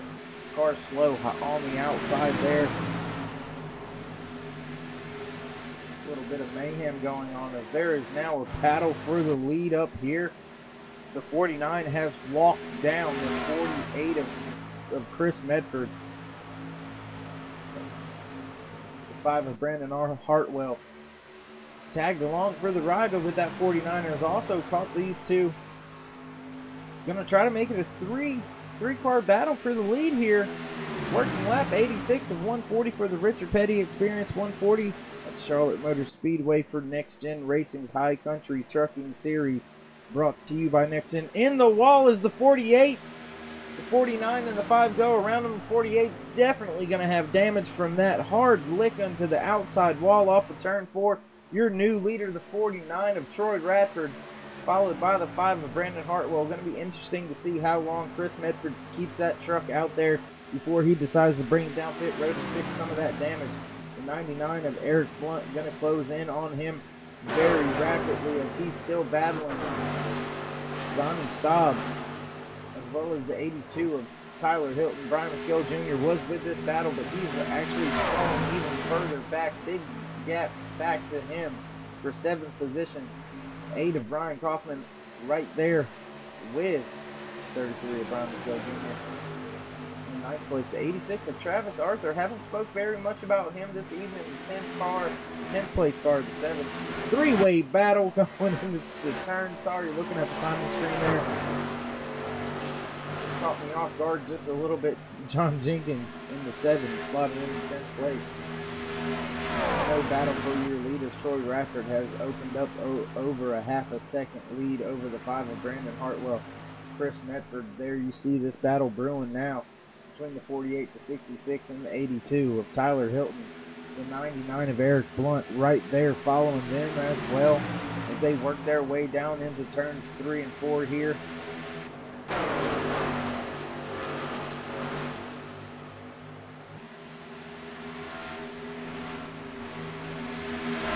At the stripe, the 66 not able to make the pass, still side by side going down into turn 1.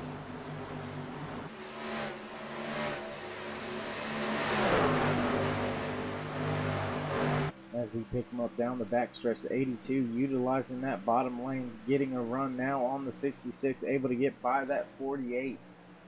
Chris Medford from the lead, dropping all the way back to 5th place now. 82 looking to take that position away and slot himself into 3rd place at the line, takes the position away from the 66 of Donnie Stops, making the pass complete going into turn 1. Donnie running a little bit of a middle line. You see those drivers working the wheel coming around the corner off of turn 2. Looks like Troy Radford is just walking off into the sunset now, almost a second lead over 2nd place Brandon Hartwell. 3rd position, the 82 of Tyler Hilton riding right now as he's still battling that 66 of Donnie Stobbs right behind them. Chris Medford, 5th position, that 48 machine, that 99 of Eric Blunt slotted in the 6th position all over the bumper, looking to the inside of him now.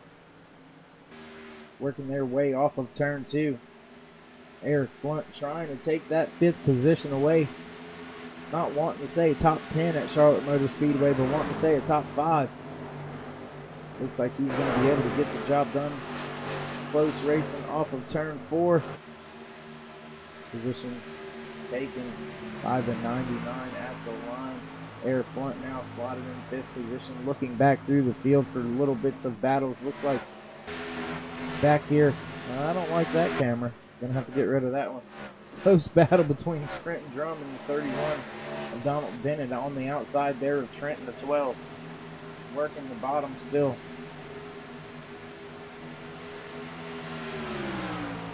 Looking up through the field and through your leaderboard, not much of a fight going on anywhere on track. This looks to be about one of your closest battles. Just as I say that, looks like the 66 is starting to make a move on that 82, getting the job done on turn 1 and 2. Crossover coming from the 82 on the exit of 2. See if he's able to drive down the backstretch side by side, going down into turns 3. For the 3rd position, Tyler Hilton on the inside, hugging that blue line. The 66 of Donnie Stobbs in that blue Yeti Chevy out there on the high side, trying to keep the momentum wound up as they work their way through the trioval. The 82's got the position at the line. 3rd position now in the hands of Tyler Hilton.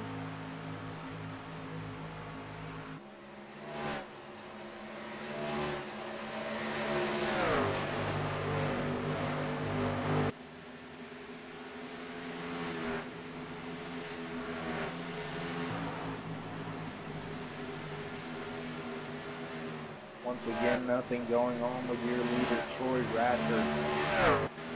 Has absolutely just stepped into another zip code as he is almost 2 seconds ahead of the 5 of Brandon Hartwell. And you have to go almost 3 seconds back till you get to that battle we were watching between the 66 of Donnie Stobbs and the 82 of Tyler Hilton. And then 4 to 5 seconds all the way back to 6 seconds over 10th place right now. So Troy Radford's got that thing dialed in, and he's setting sail on the field right now. There's a small battle starting to brew here between the 99 of Eric Blunt and the 66 of Donnie Stobbs, who's been using that middle to high line most of the night. Gonna see if he can keep the momentum up here, or if Eric's able to slot in to what will be 4th position there. Looks like he is clear of the 66 as he works his way going into turn 3.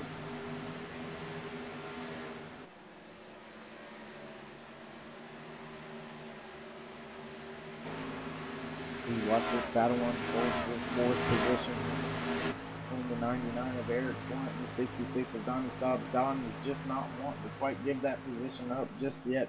Right behind them, a battle for 6th and 7th between the 48 of Chris Medford and the 8 of Brian Kaufman. Brian Mescal Jr. falling all the way back now into 8th position, 5 seconds behind your leader. The 99 of Eric Blunt able to make the pass on the 66, slot himself into 4th position now as he's going to set his sights on the 82 of Tyler Hilton. Long green flag run, probably the longest we've had all night here so far at Charlotte Motor Speedway. Most of these truck drivers working at least 25 laps on their tires, some up to, I believe, about 35 laps. Not quite sure what the fuel window is. I believe the fuel window may be about 43. So going to be interesting to see some green flag pit stops going. See who remembers to roll it up enough, not speed or slide through the box. Looks like we have one truck on pit road already down there. Going to take a look to see who that actually is. And it looks like it's the 08 and the 57 are both on pit road right now as we speak.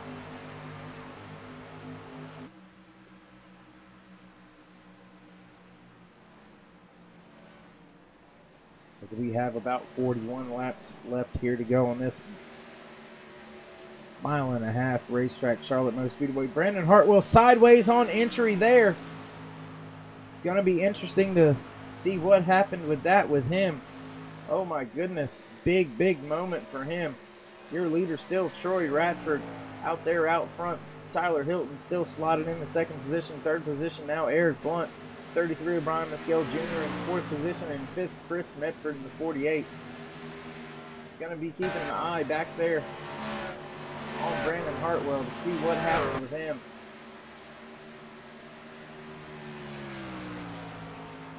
Brandon's all the way back to 20th position now. Looks like he was able to get down to pit road speed. No incidences showing right now for him. So you can look at that as a plus. We're riding with your 3rd place, the 99 of Eric Blunt right now. No battles really going on track. Closest one is right here between that heavily damaged on the front end 7 of John Jenkins and the 48 of Chris Medford. Looks like the 48 is going to be coming to pit road. John Jenkins now in the 5th position. Leader Troy Radford still out there on pit road. Brandon Hartwell, you seen coming into pit road sideways, listed 1 lap down now. 16-second pit stop, 44 seconds on pit road. So looks to be like that was a pretty decent stop there. As we're going to jump up here with the 49 of Troy Radford. Keep an eye on him as he's running the field. See if he's going to pit anytime soon. We're going to keep our eye out and down there on pit road for you. Give you any of them, as it looks like the 33 of Brian Mescal Jr. now onto pit road from that 4th place position.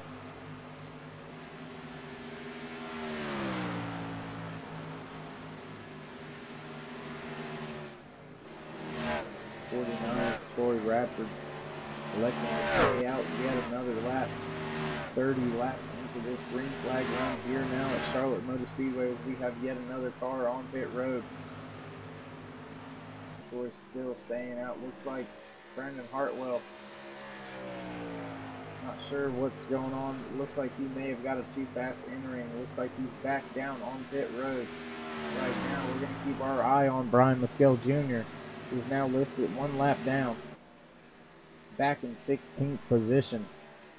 Gonna be a lot of these guys that decided to pit now are hoping that a caution doesn't fly. That would be a nightmare for Brian Mescal Jr., who was up there running good and solid until the truck decided to go another way. Maybe they could turn some wrenches under this caution here and get that thing pointed in the right direction. But your leader, Troy Radford, now 2.5 seconds over 2nd place truck. 82 of Tyler Hilton. 3rd place, 99 of Eric Blunt. 4th place, your leader coming to pit road now is the 49. Looks like he had a good, smooth entry there. No hiccups, no troubles. Does look like the 2nd place. Caution is out now on the track. Oh, Lord, this is going to be a real tough one for me to find.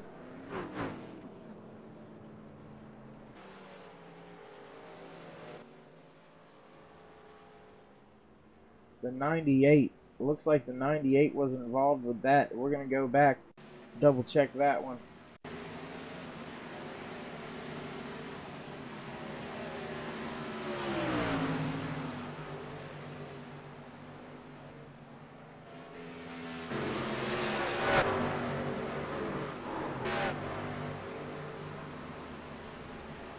Looks like the 98 lost it trying to get on pit road. And caution came out because he was trying to turn around. So just a mistake trying to get on pit road, and that's going to shake up the field. That's going to put a lot of cars a lap down. That's something that a lot of cars out here tonight did not want to see. You see who's listed as your leader right now, the 7 of John Jenkins pulling into his pit stall. Brandon Hartwell, Brian Musco Jr., those are guys that should stay out and get a wave around, at least be back on the lead lap, but they're gonna end up starting behind a lot of other trucks and have to work their way up through the field, as it looks like there's only 13 cars now on the lead lap out of the 38 that started this race. Still running on track right now. We still have a good, looks like 29 cars out of them 38 still on track.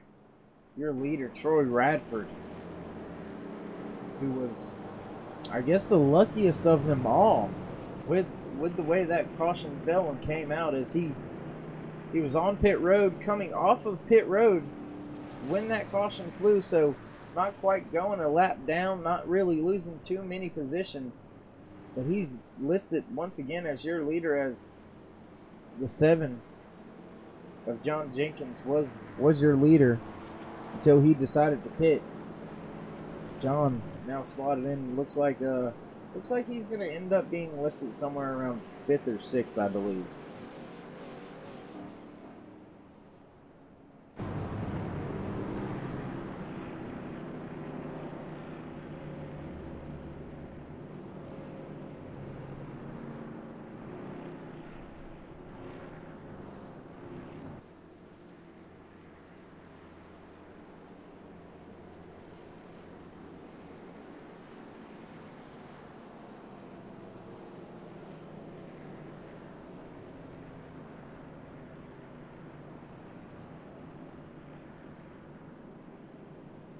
So with that coming out, and I would call it midway through green flag pit stops, that's going to shake up a lot of the field.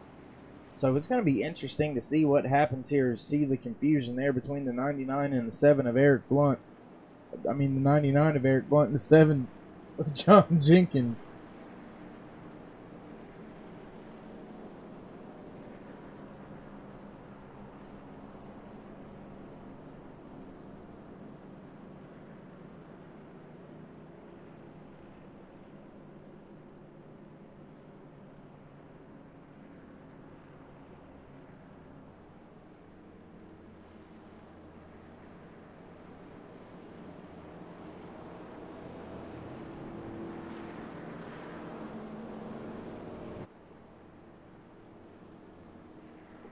Your leader, Troy Radford, who I think only needs just a handful of laps to secure himself that most laps led here tonight, Charlotte Motor Speedway for High Country Trucking Series.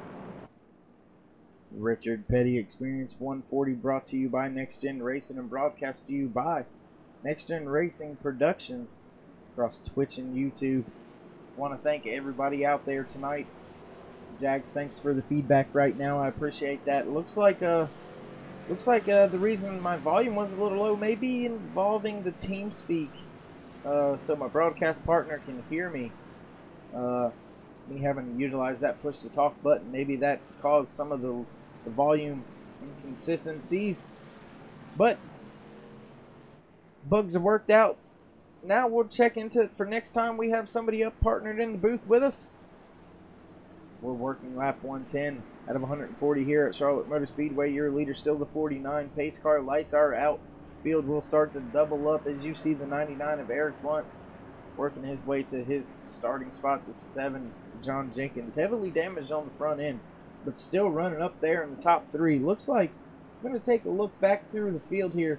Looks like Brian Mescal Jr. actually still caught 1 lap down. Just misfortunate there when he pitted and had the caution come out. Brandon Hartwell able to get himself back up on the lead lap. He's up in the 6th position right now.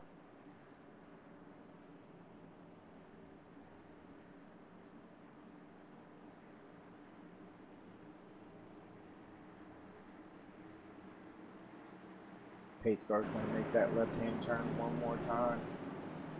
Field is in the hands of the 49 of Troy Radford, who fires off. Green flag.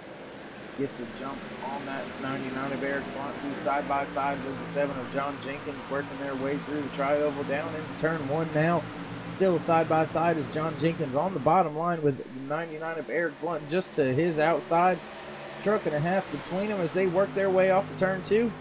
And down the back stretch, still side by side. Looks like that 99 is going to be able to pull that 7 of John Jenkins, who's not giving up, still on the bottom line. 99 slots himself into 2nd position now, working their way off of turn 4. Brandon Hartwell, man on the move. Caution is out.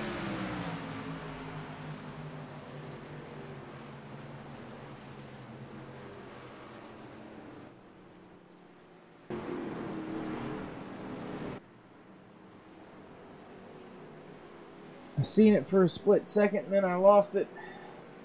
Wish I knew who that was. But caution is out yet one more time here at Charlotte Motor Speedway. Troy Radford, that 49, still listed as your leader.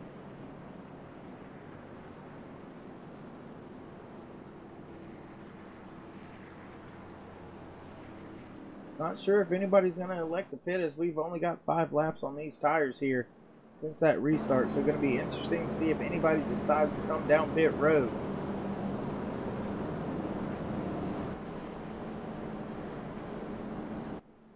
Doesn't look like we have any takers here. We're now under our 10th caution for 32 laps here at Charlotte Motor Speedway for the Richard Petty Experience 140. Remember I said we were going to check on this? We're going to go ahead and check back.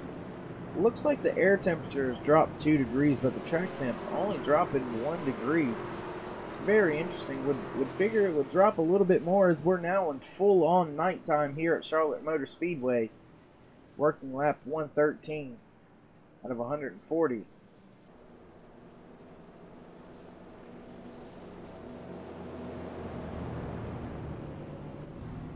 Good clear view here from your leader, Troy Radford. Nothing in front of him but the pace lights on that pace car there as they're working their way down the back stretch. A lot of wires and stuff hanging out. They're not as neat and tidy as the Cup cars or the Xfinity cars. When you jump in them, everything's all buttoned up nice and neat. Here you just got some real raw racing. That's all you see there on the dashboard. You see the ignitions over there. Just real plain, real pure, real simple. Really love that camera shot. We'll go up here to our spotter cam. Got one of our camera guys up there on top of the spotter's booth, the crow's nest, if you will. This is the view that these truck drivers, spotters see. And we're gonna let this run real quick for you one time around, so you can see how hard, even under caution. Keep your eye on some of the trucks that get side by side and how the vantage point, and whether you're able to fully clear your driver or not, happens as you work your way off of 2 and into 3. It's hard to tell when you're side by side if you're really clear or not. So a lot of trust is put into the hands of the spotters of these truck drivers. All of them high caliber truck drivers, all of them high caliber spotters. So you got to have a lot of trust here. As I said, right here, watch that 5. Tell me when you could call it clear. So close right there to see. You know, so it's a challenge. just as well as being inside that truck down there for 140 laps here at Charlotte Motor Speedway. Over 300 miles of racing here tonight for Next Gen Racing's High Country Trucking Series on iRacing.com. Tell you what, while we're under caution here, gonna step away just real quick for a quick 30-second break. We'll be right back with all the action. You won't miss a thing.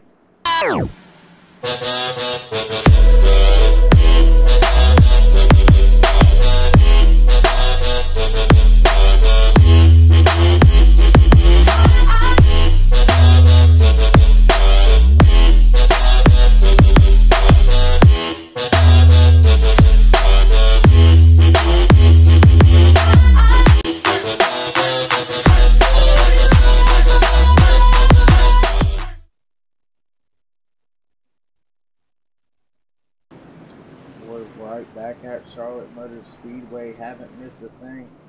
Once again, big shout out to Xander Hill. Xander, man, couldn't be more proud of you, buddy. Went down there to the AAU state championship in Concord, North Carolina at the Cabreras Arena. Didn't have one of your normal coaches in your corner and still fought and battled your way to a second place finish. Xander, super talented kid. Second place in all state tournaments here in North Carolina this year. Hell of a job, bud. Couldn't be any prouder. Know your dad's proud of you as well.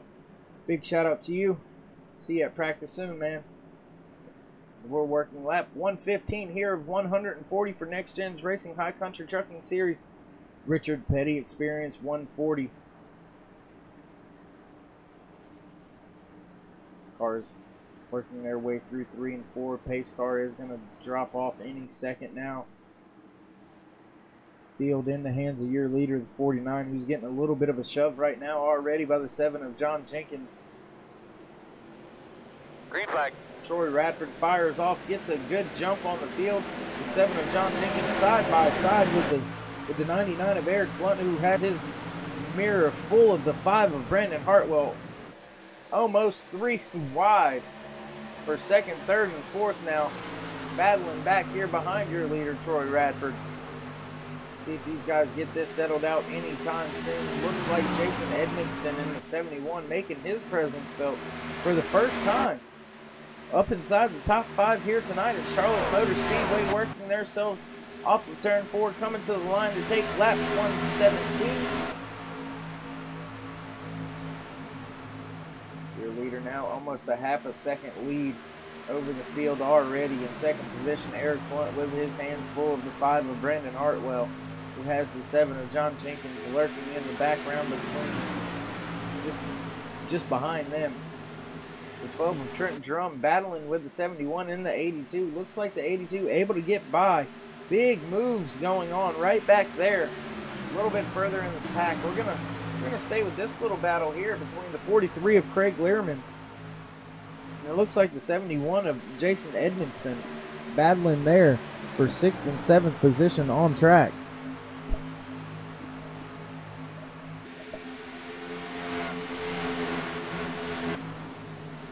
A lot of fun and damage on a lot of these trucks out here tonight. Carnage and chaos ensued multiple times earlier tonight. Able to get green flag run in until the caution came out, so we were under green flag pit stops. Got a lot of the field mixed up. Brian Mescal Jr., one of your earlier leaders here tonight, actually slotted in back there 1 lap down now. Back there marred in traffic in 18th position. Your first car lap down is the 31 of Donald Bennett, who was in 14th position. So we still got 13 cars on the lead lap. Looks like John Jenkins battling with that 99 of Eric Blunt. Now the 82 of Tyler Hilton moving in on the rear bumper of the 7 of John Jenkins as he works his way through the center of 1 and 2.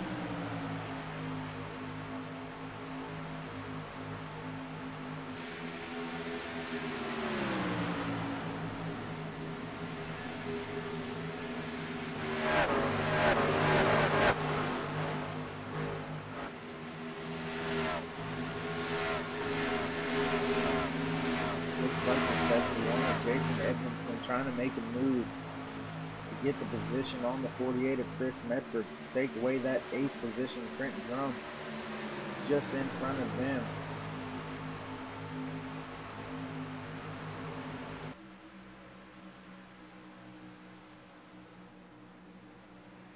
Battle up there a little further in the field between the 7 and the 82.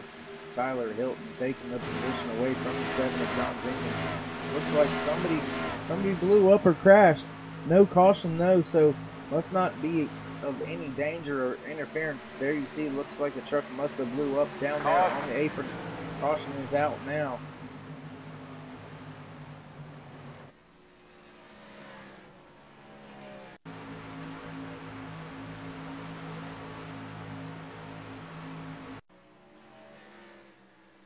Checking to see, I think it was the 8 of David Smith Jr. that may have blew up.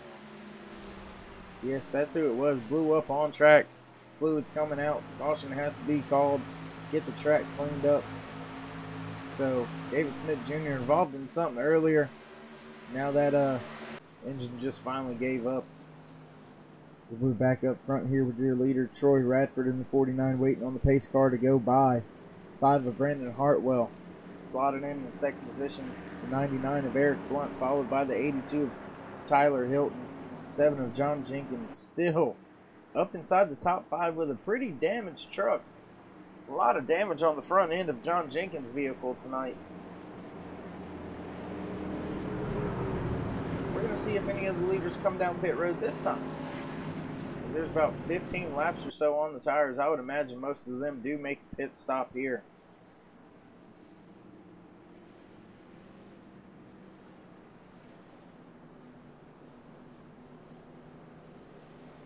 Looks like most of your cars are making their pit stop now. Going to be interesting to see if anybody stays out to keep those guys trapped a lap down, or a lot of these guys like Brian Mescal Jr. utilize this to stay out, get a lap back, and hope for a quick caution so they can pit and get some fresh tires and get back out there and maybe race for a position or two. It'll be interesting to see what happens. Looks like John Jenkins off the pit road already. 2 tire stop for John. Followed by the 49, Troy Radford. Race off the pit road between the 99, 82, and 5.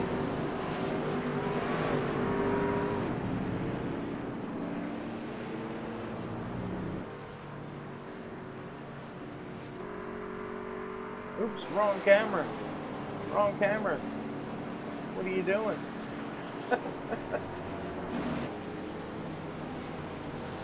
There we go, that's where I want to be right now. Up here with your leaders, you see a lot of trucks out there. Going to take away around, yes, the 33 of Brian Mescal Jr., unless you see him duck down to pit road. You see him get a lap back, work himself back onto the lead lap with, let's call it 16 laps to go, 17 laps to go here at Charlotte Motor Speedway. You know, I wanted to mention it earlier. I keep saying this mile and a half. No, Brian Mescal Jr. going down pit road, not electing to get back on the lead lap. That's an interesting call. Me, myself, I would have tried to stay out, get a lap back, and pray for an early caution to utilize pit road then. Especially only having 16, 17 laps left here. Like I was saying, on this mile and a half, that isn't actually a mile and a half track. Charlotte Motor Speedway kind of categorized and thrown in the mix there with the mile and a half. So it's actually 1.4 and some change miles. They just go ahead and call it a mile and a half. It races like a super speedway, actually, in my opinion. The way you have to miss the tunnel turn there in 3, the tunnel right in the center of 3 and 4, but you can kind of drop off that thing, kind of like a roller coaster, almost as Dover, but not quite as dramatic. High speeds, high bank. It's a hell of a track. Was my home track for multiple years. Used to go here quite often. Was only about 15 minutes way down there in Annapolis, North Carolina.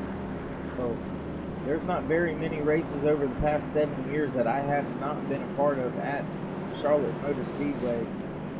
Awesome facility right across the street, the dirt track at Charlotte. If you haven't seen or been on iRacing to see some of the dirt track at Charlotte content, man, look it up.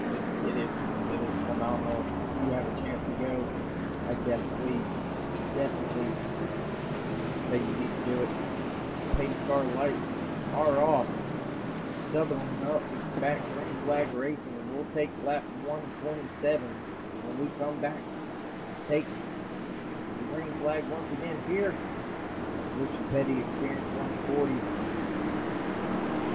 NextGenRacing High Country Trucking Series Season 3, race number 8. Will we have another new winner?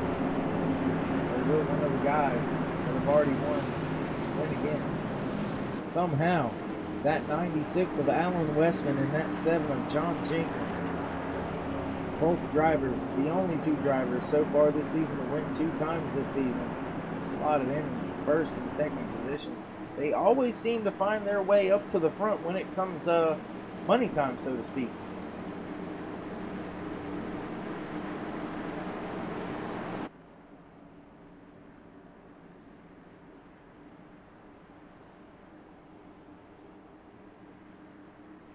Pace car is going to make that left-hand turn once again down on the pit road as we get set to go back green flag racing here at Charlotte Motor Speedway. Your leader, the 96 of Alan Westman. Green. Fires off a little late, bunching the field up. Big runs from behind. Looks like the 49 of Troy Radford boxed in the 48 of Chris Medford, going 3 wide now for third. Oh, big move. The 5 goes around the 96. Involved the 82. Back into the 5 again. Oh my goodness. Big carnage and mayhem going on right there. Oh no, hate to see that happen for Brandon Hartwell. Disaster strikes once again. Just close battling there. Gets turned sideways into the 82. Looks like the 12 also into the back of him. Gets spun one more time. Looks like most of the drivers are able to get by that from that point on. But hate to see that for Brandon Hartwell. Brandon's got a streak of bad luck, especially when running up near the front towards the end of these things. Brandon, one of the high caliber drivers here, of the many high caliber drivers here at the High Country Trucking Series and Next Gen Racing. But he finds himself always up there in the top 5 for the majorities of the races, and then something usually tends to happen. Bad pit stop, scraping the wall, getting caught in somebody else's carnage and mayhem. A little bit of net code like may have been taking place right there. Looked like there was a little bit of room still in between those trucks from my vantage point, but needless to say, the accident still happened. Carnage still took place. Mayhem ensued. Brandon Hartwell gonna fall through the field now, probably a lap or more down. The 96 of Alan Westman also gonna drop further back into this field. Looks like he's going to be going down the lap as well.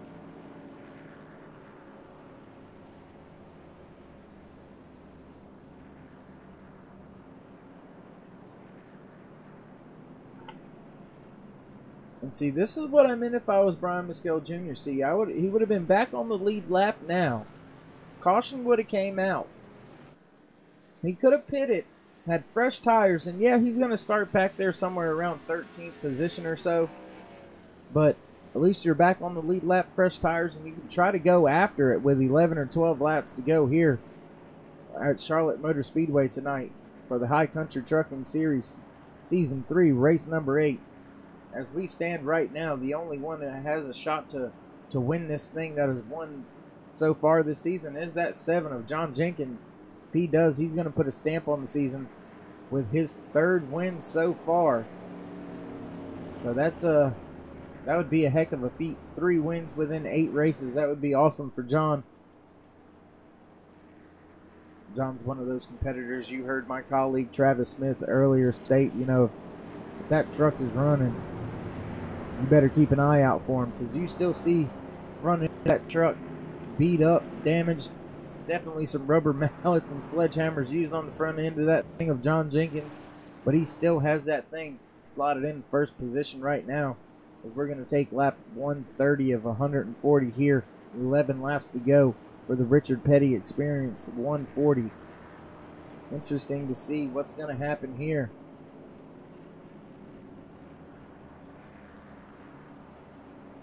Looks like the 57 of Damon Cox going down on to pit road. Battle for the lucky dog will be 15th and 16th. That's the 31 of Donald Bennett and the 33 of Brian Mescal Jr.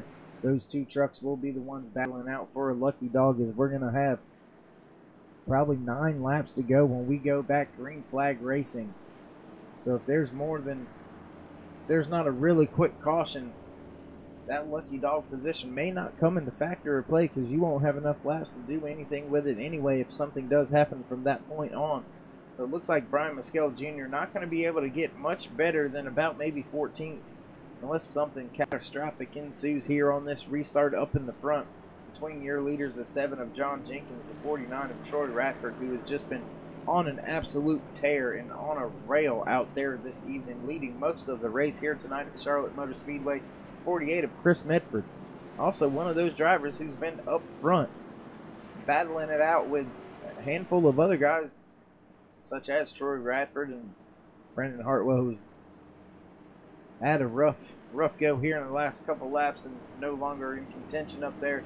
Eric Blunt, also one of those drivers who's maintained a top 10 all night, mainly top 6 or so, I would say, but up in the top 5 for a good majority of the end portion of this race here tonight. But your top 5, there you have it right there, as I left off with Eric Blunt slotted in the 5th position. Right there is the 82 of Tyler Hilton. Tyler involved in that incident with the 5 of Brandon Hartwell, but maybe not enough damage to worry about here, as we're working with 10 laps to go. Pace car lights are off as they work their way through turn 1 and 2. Gonna go back green flag racing with 9 laps to go. Also, got to keep this in mind, that 7 of John Jenkins only took 2 tires on that last pit stop. So it's going to be interesting to see what that damaged front end 2-tire truck can do against that 49 of Troy Radford on 4 fresh tires out there on the outside. The outside hasn't been the lane of choice, though, on these restarts here tonight. Going to be interesting to see if he can get it done, though, on what could be final restart of the evening.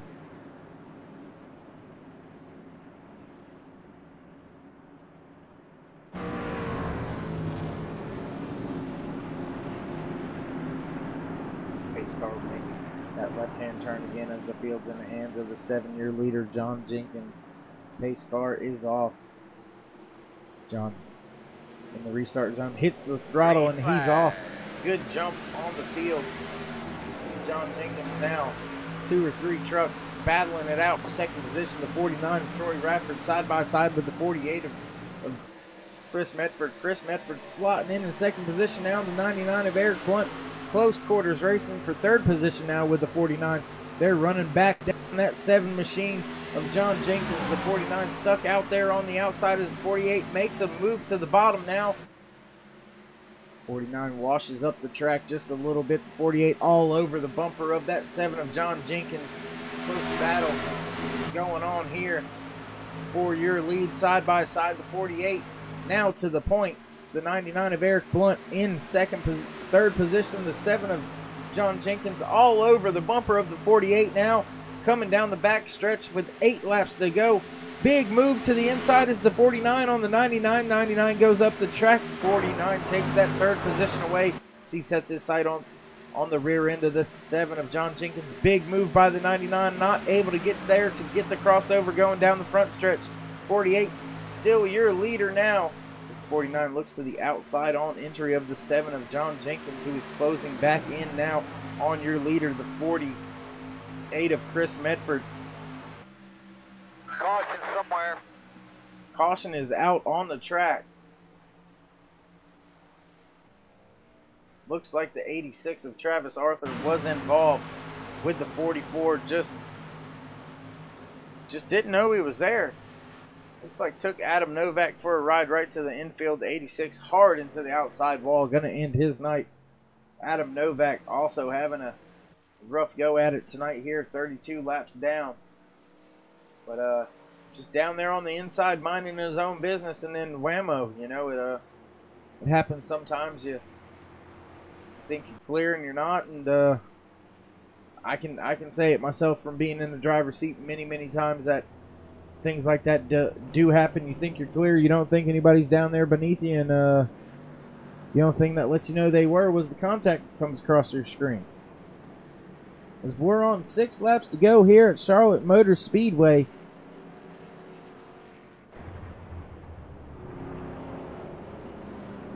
I'm trying to run it through my head. I believe we'll have 1, possibly 2 laps of green flag racing before the end of this thing.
Only 5 laps here to go for the Richard Petty Experience 140 at Charlotte Motor Speedway, brought to you by a lot of great people out there.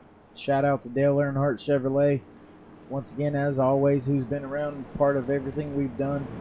Whether it was back at a Pro Cup Series, Good Old Boys Racing, any of those other series that we had on the consoles, always been a partner with us.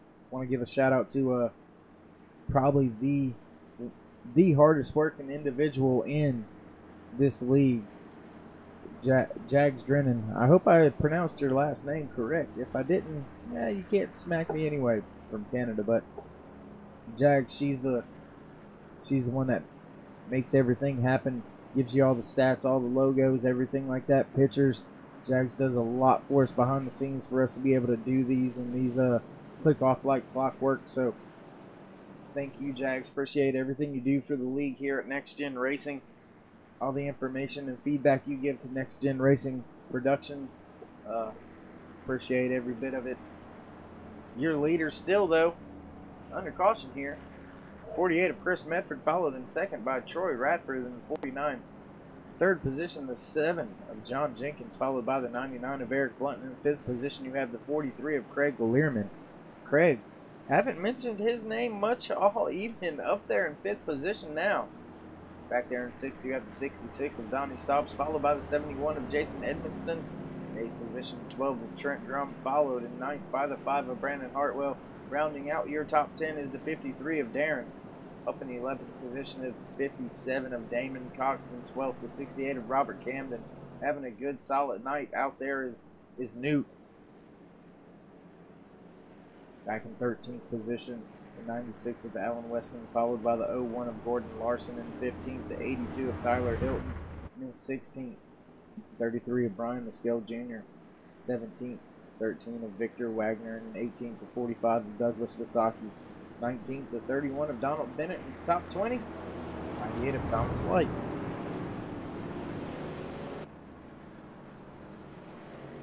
There you have it. Pace car lights are out, as we are set for basically a green-white checkered here at Charlotte Motor Speedway. As long as the caution does not come out on this first lap back, green flag racing, caution will not fly. So it's going to be an interesting little race here to the end. See who's, well, for lack of a better term, see who's got the biggest balls out there. You got 2 laps to get it done, and if you're in the top 4 to 6, buddy, sometimes it's better to have the letter in the envelope and already licked. You know what I mean? Just send that some. I ain't going to say it, but you already know what I was going to say. Anyways, working down the back stretch here. Going to have 2 laps to go when we go back. Green flag racing. Your leader right now as we sit the 48 of Chris Medford, choosing the outside line this time. That's an interesting call, as the outside line hasn't been the preferred line, but everybody's been in second. They haven't been able to control when that outside lane starts, so it's going to be interesting to see if Chris is able to utilize that high line and get the pass done. We're back green flag racing. He fires off Hood, the 49, not able to get side by side with him. Big lead now for that 48 of Chris Medford as we're 2 laps to go here. 99 and the 49 side by side back there for second position now.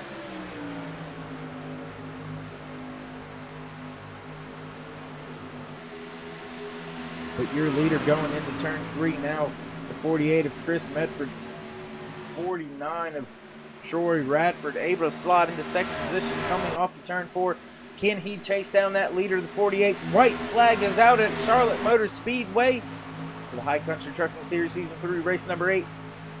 Richard Petty, Experience 140, still leading the race. 49 hot on the pursuit in second place, though.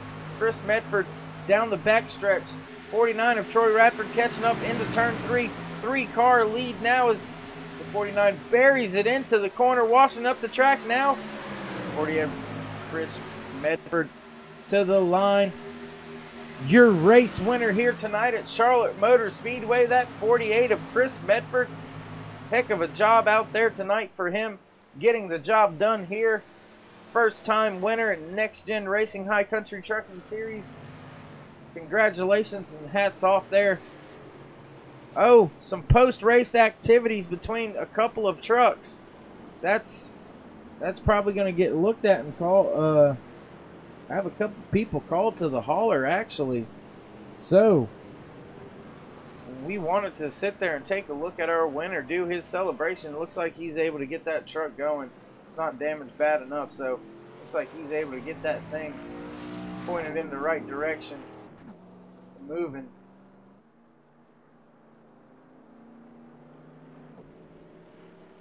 But in the meantime, we're going to see if we can't get a hold of our second place car, the 49 of Troy Radford, and see if he's already out of the truck yet or not.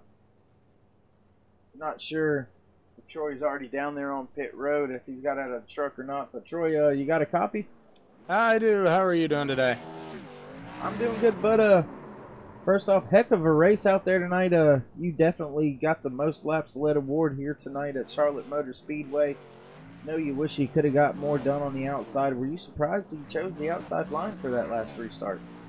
You know, not entirely. So Chris is actually a teammate of mine, so we were kind of trying to finagle something, trying to figure out a way to get a 1-2, and of course, you know, him taking the outside line really helped me get that inside it. For some reason, the truck just did not want to seem to go on the starts if I wasn't in the lead, so you know, unfortunately, I needed another lap to get by Chris. He had a little bit of damage, but, you know, congrats to him, Falcon Motorsports with Tyler Hilton and Chris Mefford and myself. We were all out here and, you know, had an absolute blast out there tonight. A lot of fun at Charlotte, so can't say enough about the guys out there. All right, man. Well, once again, I hate Heartbreak City for you leading the most laps, but not getting the most important lap, the last lap, to get that checkered flag. But, do want to say hell of a job out there for you tonight, and other than anybody you already gave a shout out to, anybody else you want to thank, say hi to, anything like that? You know, say hey to my dad. He had a early race incident, wasn't able to finish. Of course, we had a little bit of a trading paints issue, so my paint wasn't showing up there. But of course, Falcon Motorsports truck, evidence-based mom, he's always on board, as well as the National Kidney Foundation. So just say hey to everybody out there, and thanks for watching, guys. All right, man. We'll good finish tonight. Hopefully we'll get to talk to you again next week. Yeah, thank you.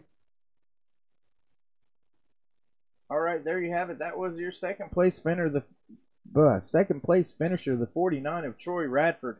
Gonna see now if we can't get a hold of your race winner, first time winner in the High Country Trucking Series, the 48 driver. Chris, you got a copy? 10-4, how you guys doing? All right, Mr. Medford punching a ticket to the chase, man. How you feel? Feels pretty good. My first time out with these guys. A lot of trucks here, and once we got going green, it was a fun. I kind of screwed myself a little bit midway through the race, and hit the wall coming off 4. Had 30 seconds of repairs, but other than that, it was pretty good. All right, big question that I had. Didn't ask your teammate. Didn't realize he was your teammate, Troy Radford. But with the race starting sunset-ish and ending at night, did the track go through any changes or transition that you had to adapt to there? I mean, yes and no. The track definitely got faster. Definitely got a little more grip. But obviously, with the lights going, or the sun going down, and nightfall coming, it's going to give more grip. But everything, it was still racy from the start to the finish. Like I said, everybody's truck's going to, adjust the exact same way. So, I mean, it was really fun. You can really run that high line later in the run, and it's hard to pass someone on the inside. So, when the transition hit, it really didn't change too much, but it also made it faster. So everybody got faster and a little more racier. So it was pretty fun. All right, man. Well, first time on the track with us, first time winner, punching your ticket to the chase. Just got to get those mandatory races in now, and you're guaranteed to move on and hopefully fight for the championship at the end of the year. Before we let you go, got anybody you want to thank, give shout-outs to, anything like that? Absolutely. I thank you guys for first allowing me in the league. Second, I mean, you guys, you don't have a lot of members, but you got a lot of trucks, and that's really what matters. You're not getting really too far out of hand with a million trucks. Just saying. But you got a good amount of trucks, good racing, good hard racing. The admins seem great, really responsive, really knowledgeable. So it was a really good, fun race. Like I said, thank you guys, the admins, the other racers, my teammates from Falcon Motorsports, Troy and Tyler. The 5-car, I'm not sure what his name is off the top of my head, but me and him ran pretty hard, him and Troy. It was fun, good hard racing. I'm not sure if my brother's watching, say what's up to him. My fiance's at work, so pretty good night. All right, man. Well, we'll hope to talk to you again. Hope to see you around the track a lot more often, each and every Sunday night. And, man, get her done. Now you can just go for padding points for the chase. Absolutely. Thank you guys very much. 10-4, bud. All right, there you have it. Your race winner, 48 of Chris Medford. Another one of those drivers that has been able to punch his ticket to the chase. Looks like now the 6 drivers already locked into the chase for High Country Trucking Series Season 3. Brian Muskell Jr., your defending series champion. Carnage late in the race. I say carnage because that's pretty much what it probably felt like. Green flag pit cycling him off of the lead lap. As I said, your defending series champion still not locked into the playoffs just yet. Those playoff positions whittling down week in and week out as we keep having new winners. Going to be interesting to see who's able to point their way in. If there's slots to point your way in. 38 to 40 of the toughest, hardest, most talented race truck drivers. MyRacing.com here at Next Gen Racing Productions, bringing you another great race at Charlotte Motor Speedway for the Richard Petty Experience 140. With all that being said, want to thank everybody for joining us here tonight. Any of the newcomers, any of the guys that stumbled along and liked the content, liked what you seen, go ahead and hit that subscribe button. Smash that thumbs up a couple times and knock the piss out that bell over there. Get notified anytime we go live here at Next Gen Racing Productions. Sunday nights for the High Country Trucking Series. Friday nights for the Go Fast Racing League. Both here on iRacing.com. Lots of other great content streamed from the seat or the spotter stand. A lot of great wrestling action also brought to you. With all that being said, ladies and gentlemen, I want to thank you for joining. Good night. Tell them boys power, drink till you throw up. If they hang, you gon' tell them get they dough up. Party through the night till the sun up. Hustle all day, no breaks till you come You up. better slow.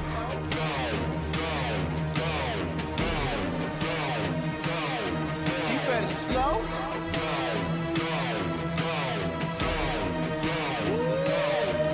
You got green, purple, brown, white, gone almost every night. That one at the crib when you get home, she gon' get you right. You don't play games and they know what's up. If it ever go bad, you gon' pop your trunk. Hey, extend up with that Keisha, them boys better duck when they see you. You got plenty guns, you eager. You gon' fire off with that Nina. It's get dough and mo dough. It's smoke dro and Motro. You feel like that's real life? That's real life? Oh no, hit all the girls that you want. That ain't gon' make you a man. Waste all the time that you want. You wasted your time. You ain't gon' get it again. Lie to yourself and keep thinking you winning. You know in your heart that this ain't really living. I am the brother, I want so much more for you. You can be more if you listen and slow down. Boys power, drink till you throw up. If they hang, you gon' tell them get they dough up. Party through the night till the sun up. Hustle all day, no breaks till you come up. You better slow.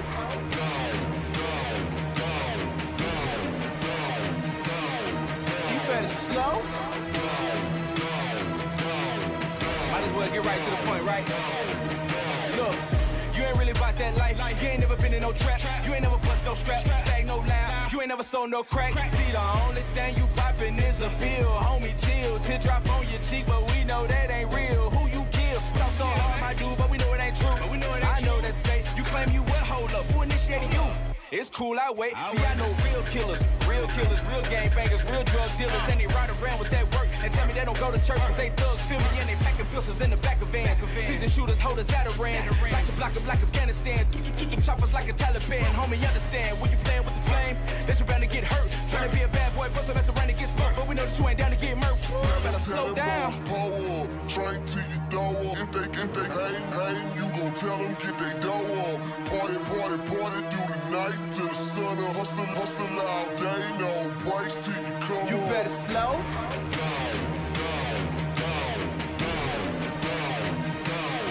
You better slow. Tell them boys slow down, slow down, slow down. Tell them boys slow down. Bang, hold up. Tell them boys to poke up. I love the feeling till you kneeling on the floor to throw up. Man, hold up. See, I done came down. We either losing or we doing time. Either way we losing time. We tell them boys to slow down. They like, well, fuck, cause it's about to go down. Oh, you ain't no rough. All of it, yeah, all of it. Ruins life, but y'all all love it. I ain't innocent though, cause we all does it. But I'm close enough to see it's all of it. Chasing after the